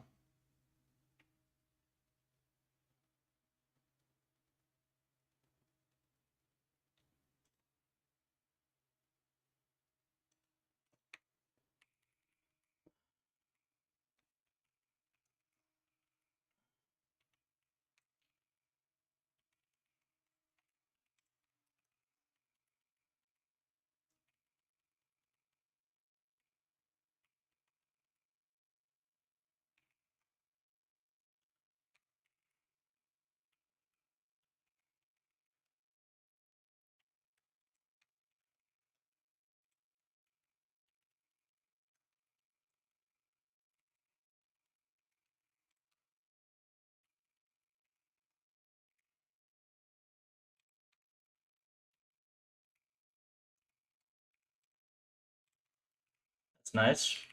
Okay, so that should cache for us now. Oops.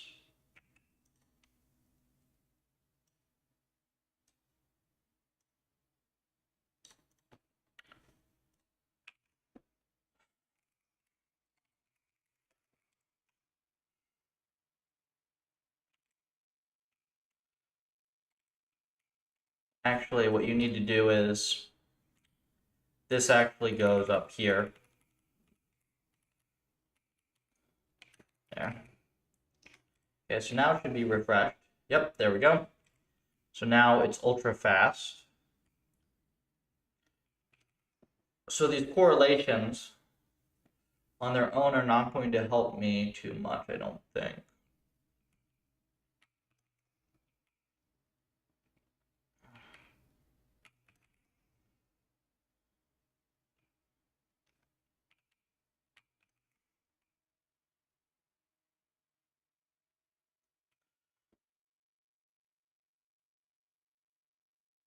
Is this stuff's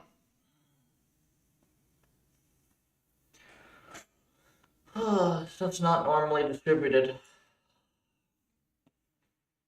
Mutual information, is it? Could you use RL model to find the hyperparameters? Not. So the problem with that is RL is not particularly sample efficient, and each experiment is a trial. Like each point is a whole experiment. I'm just gonna order a new camera after this because this is ridiculous. Let's start with here. Let's start with one thing. Let's start with one thing I know that is going to be important. We'll just do domains.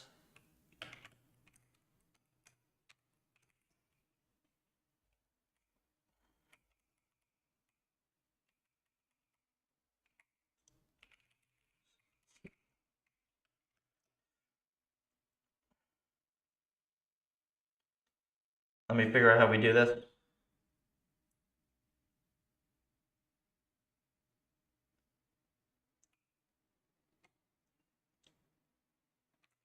We need a threshold.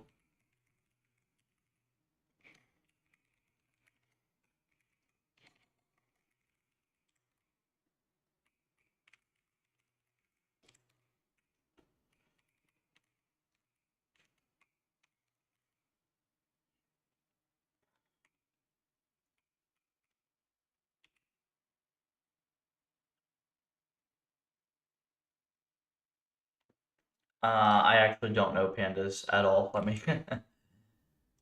uh,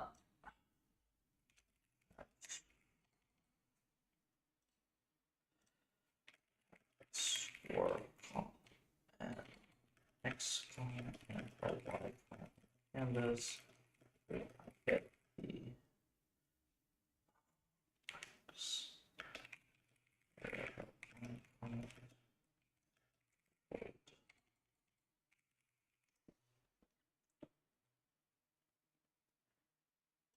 perfect.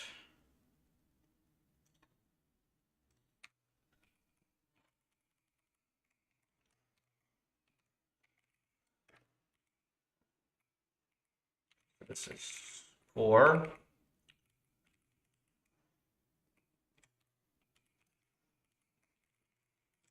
Okay, let's see what this gives us.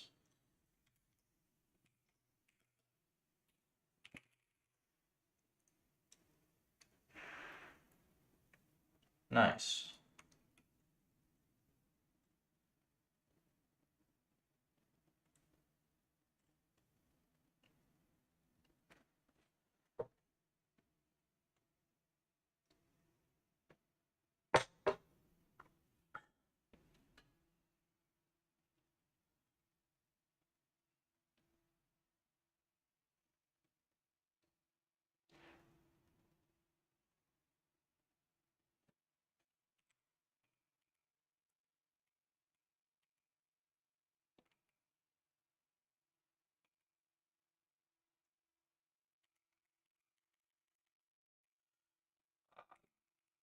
It runs.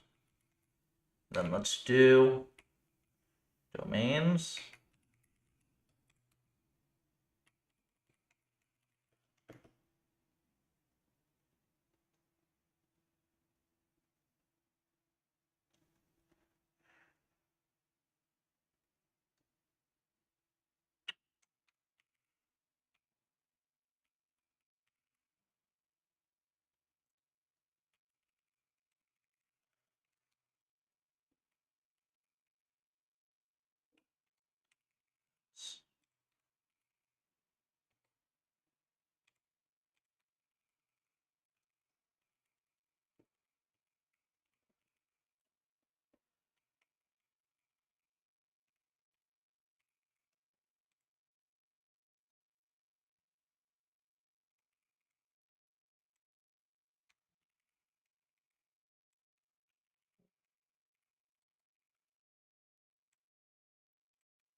Okay, let's see what this does for us.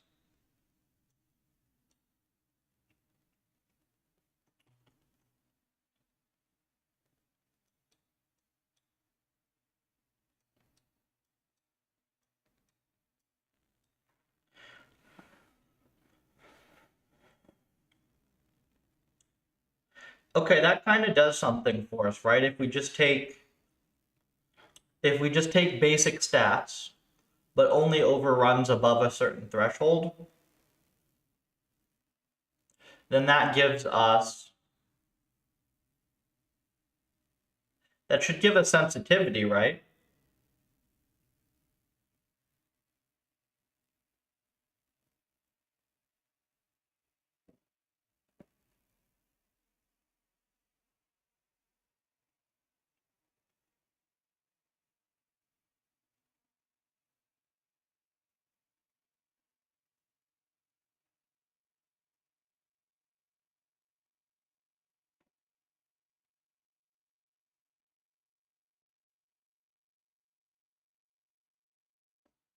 I'm trying to think how this could mess up. I guess it depends on the threshold that we use.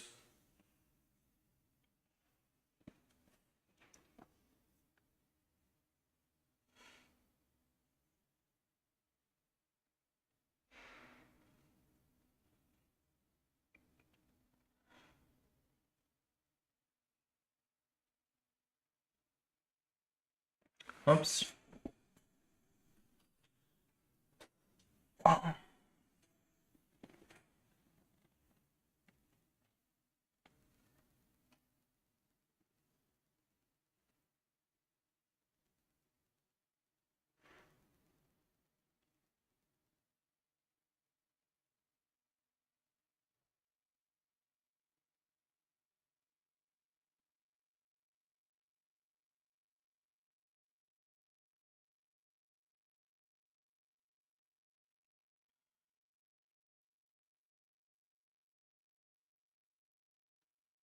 Maybe the output is not a graph, it's a table, right? Like the graphs are cool for analysis.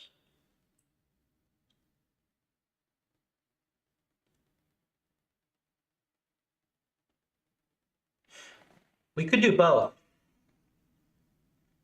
We could do both.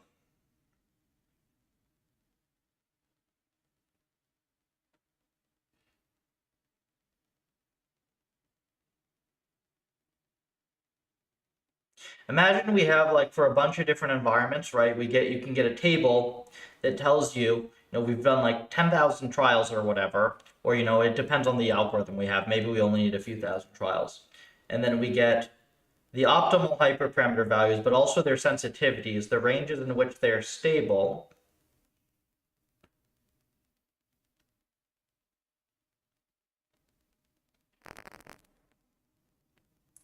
Yeah.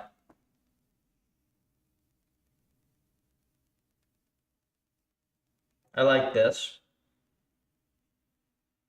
I like this so far. Okay. Let's make some small changes here though, because this metric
mean standard deviation.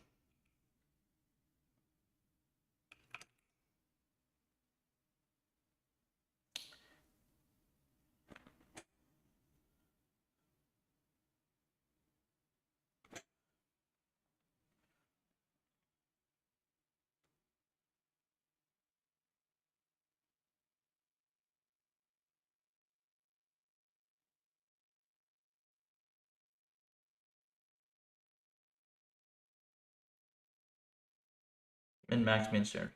Aren't the hyperparameter performances really dependent on all the other? Yes. So that is what I'm doing here, Tim. And I'm still fiddling around with what stats I want to use.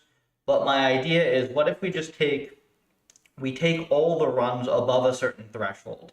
So like here, let's say that we take like these runs, right?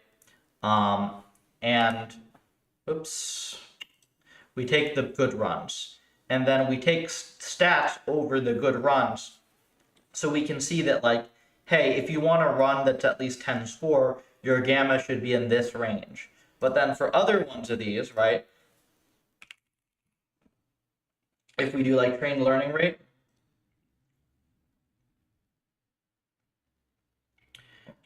okay, and if you want over 10, the range is here. These are the runs above 10. So I'm trying to figure out if we can use this to compute stable hyperparameter regions.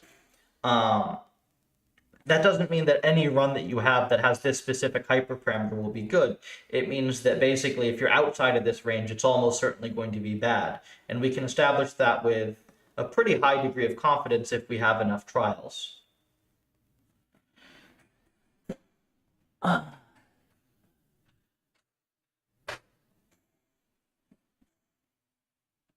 Yeah.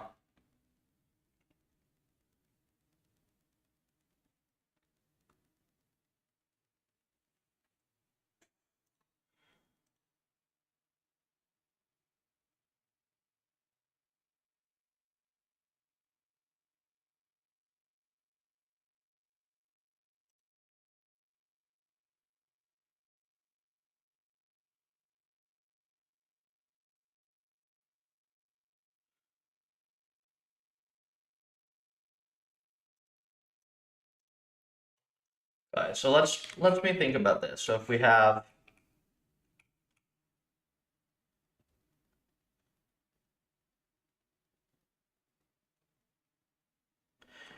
good idea, found hyperparameter sweeps, a lot of randomness, the average looks worse. There's a ton of randomness, yes.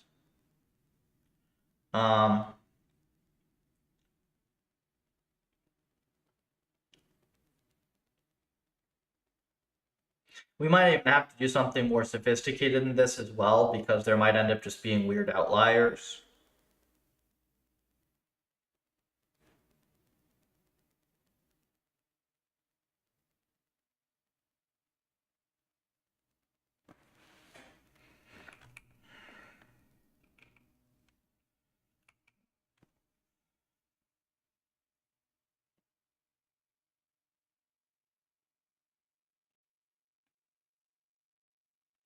We're probably going to also have to take the distribution of the space into account as well at some point, but we'll start with this.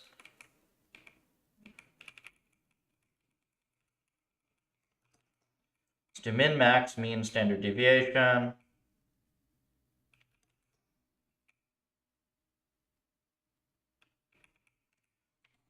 Best.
Okay, so we get the best hyperparam value, the min, the mean, the min, the max, mean, and standard deviation. That's pretty good.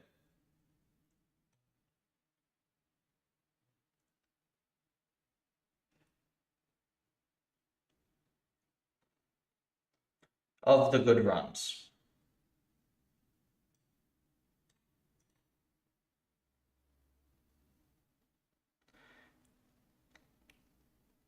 And what happened over here?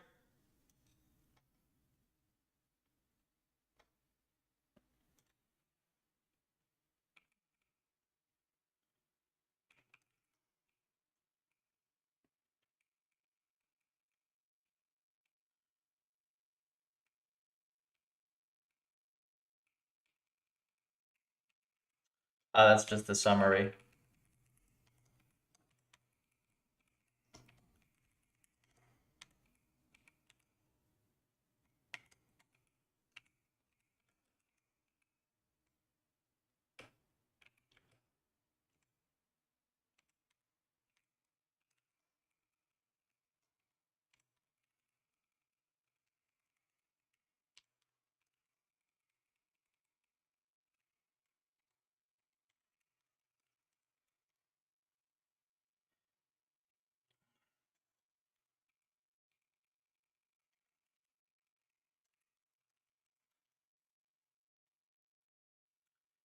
Okay, so we have 444 runs. Threshold is 10. 3 of these are good.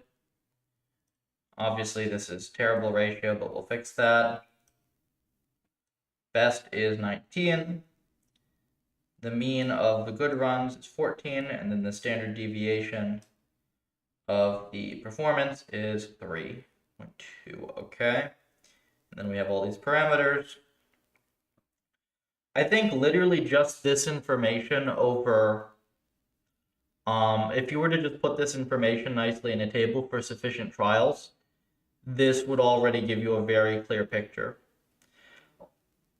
Because this gives you, let's say that you set it to like 19.5, because Pong's an easy task.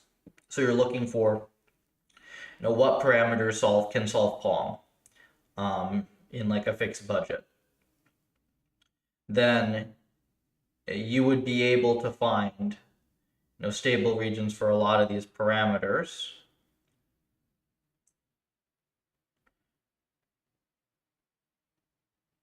And that would also let you know if anything is like ridiculously fiddly.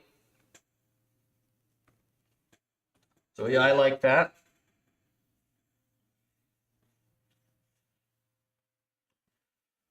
It also lets you, the key thing here is if we do this for a bunch of environments, it'll also let us narrow our search ranges, which will make our hyperparameter sweeps way more efficient.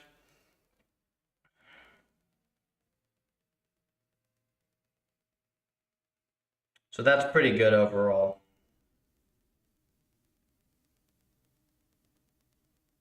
Yeah.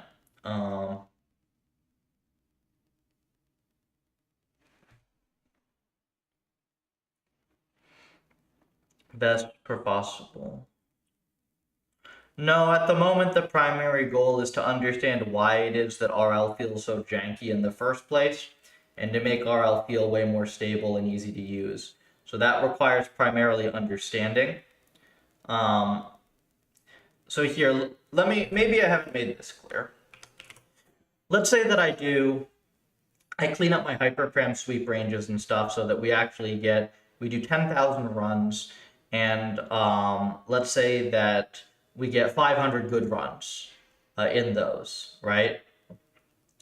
Then what we will be able to do is we'll be able to compute for this specific environment the effective ranges of all the hyperparameters. So basically we'll be able to see in what range you actually have a chance of even finding something good. And then we can repeat that for a whole bunch of different environments. We can start understanding stuff like standard hyperparameter ranges better. We can get a much better empirical bound on those than people just randomly making stuff up in practice. And we will also be able to use that to better inform how we conduct hyperparam sweeps and also how we look at hyperparams and their influence on training runs as well. Which ones are particularly fiddly, which ones don't matter that much, which ones we really need to have in a sweep, which ones we can pretty much always just leave at default. Yeah, so this will make a pretty substantial difference just on its own. And then this will set the stage for us doing more extensive ablation work on models and algorithms and such themselves.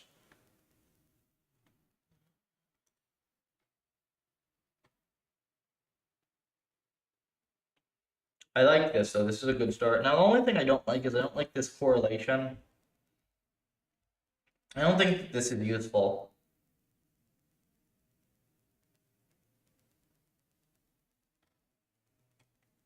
Maybe it is.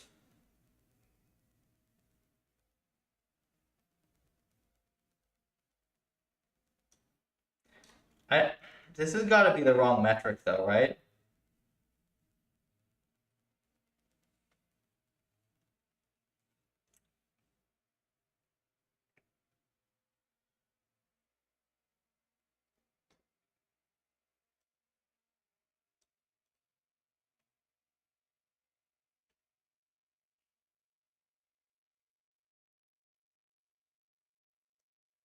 Yeah, this has got to be the wrong metric. We will find, it should be a sensitivity instead of this.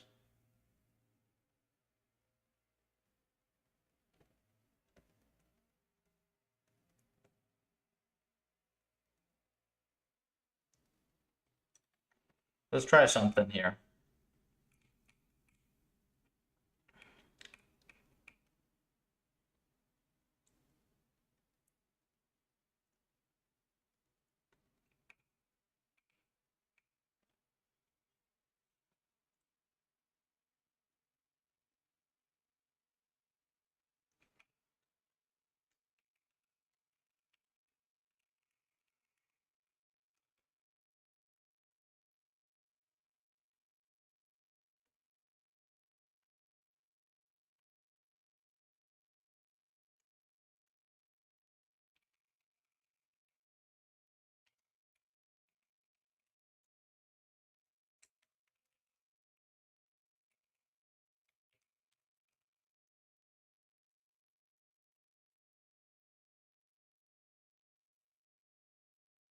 Just log of one minus log of the other.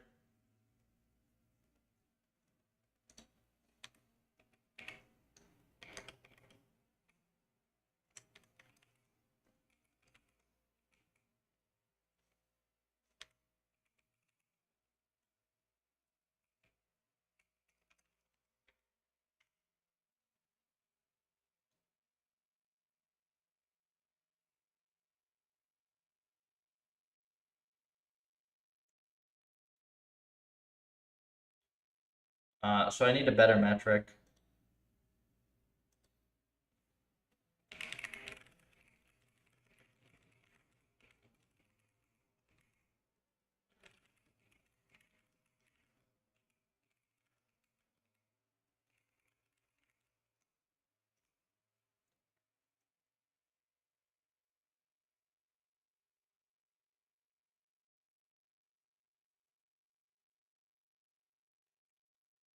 That's obnoxious.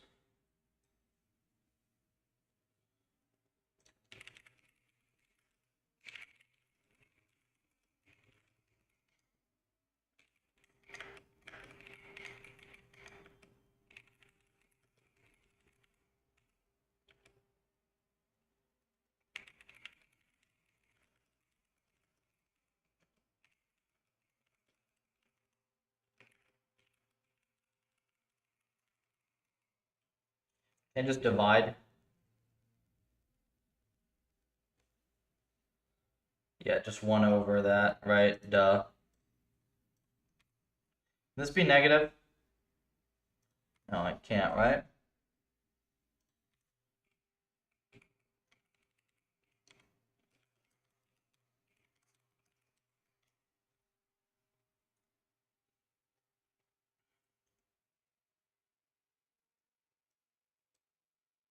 Let's see if this captures what I think. So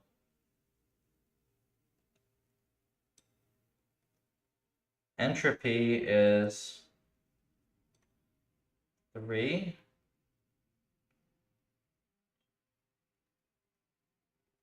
That doesn't match intuitively, right?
Maybe I did have it right before.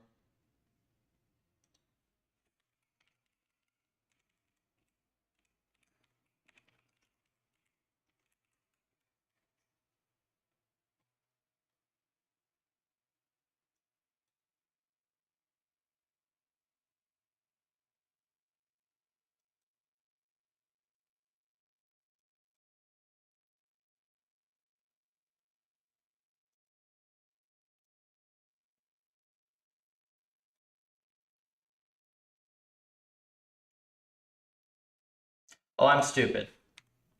Yeah, no, I'm stupid. Hold on.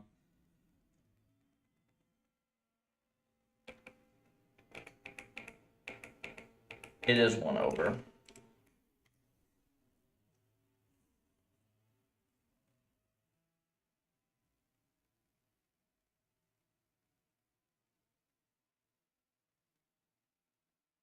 Yeah, because you can multiply by 30. Yeah, okay. So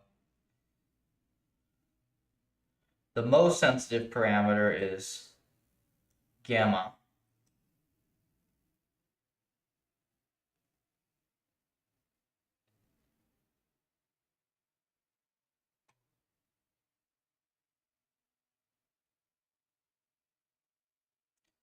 Sensitivity.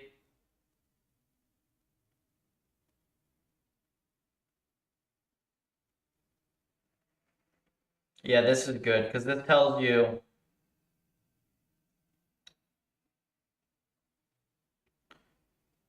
Though I don't think that these ranges are particularly good because this is a logit distribution. So I think that you probably want to rescale these types of params.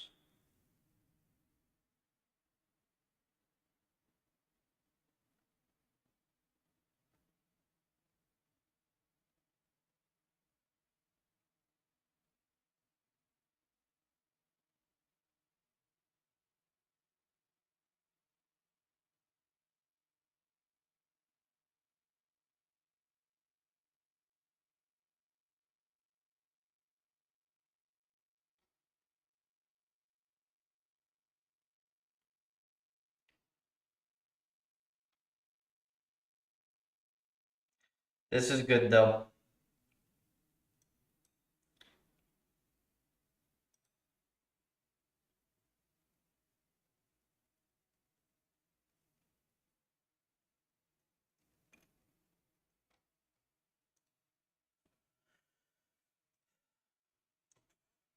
Okay, so I think then what I'm gonna do, I have to do, there's some other external work I gotta do as well, but I think that if I just like fix back up Neptune, get more experiments into that, start on that with a few different environments, and then clean up this script a bit, I think that will be a pretty good starting point for science side stuff. Like getting exact ranges and hyperparameter sensitivities, because then what I'm going to be able to do is I'm going to be able to compare these across different environments, and we're going to see how different these ranges end up being. Right, we have a ton of different fast environments. We're going to see, and we can also track this as a function of like model size and stuff.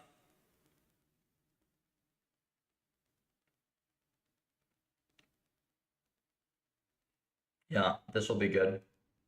Um,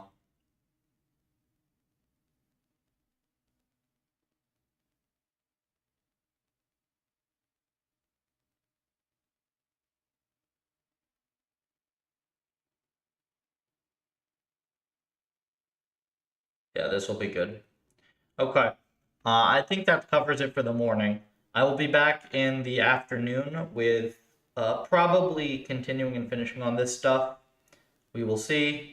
Maybe I'll be up to doing some external integrations work. We'll see. But I really would like to get this thing at least to a good spot today so I can start running more experiments in the background while I work on other stuff.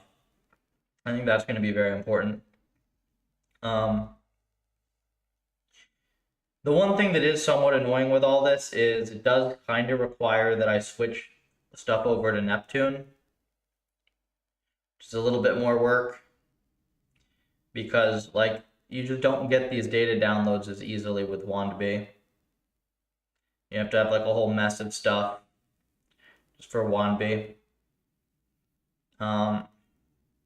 Just getting all your data in a nice table is so easy. I don't know why WandB has not done that. To be fair as well, like I did give them I did get their hyperparam stuff to a spot where their sweeps is actually pretty useful. I don't know, maybe it's worth just keeping it and dealing with the obnoxious data downloads. Like,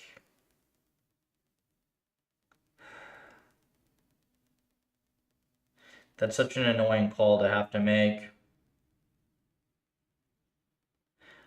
Well, the other thing I think is that I'm pretty sure their API is just even slower than Neptune's for experiments.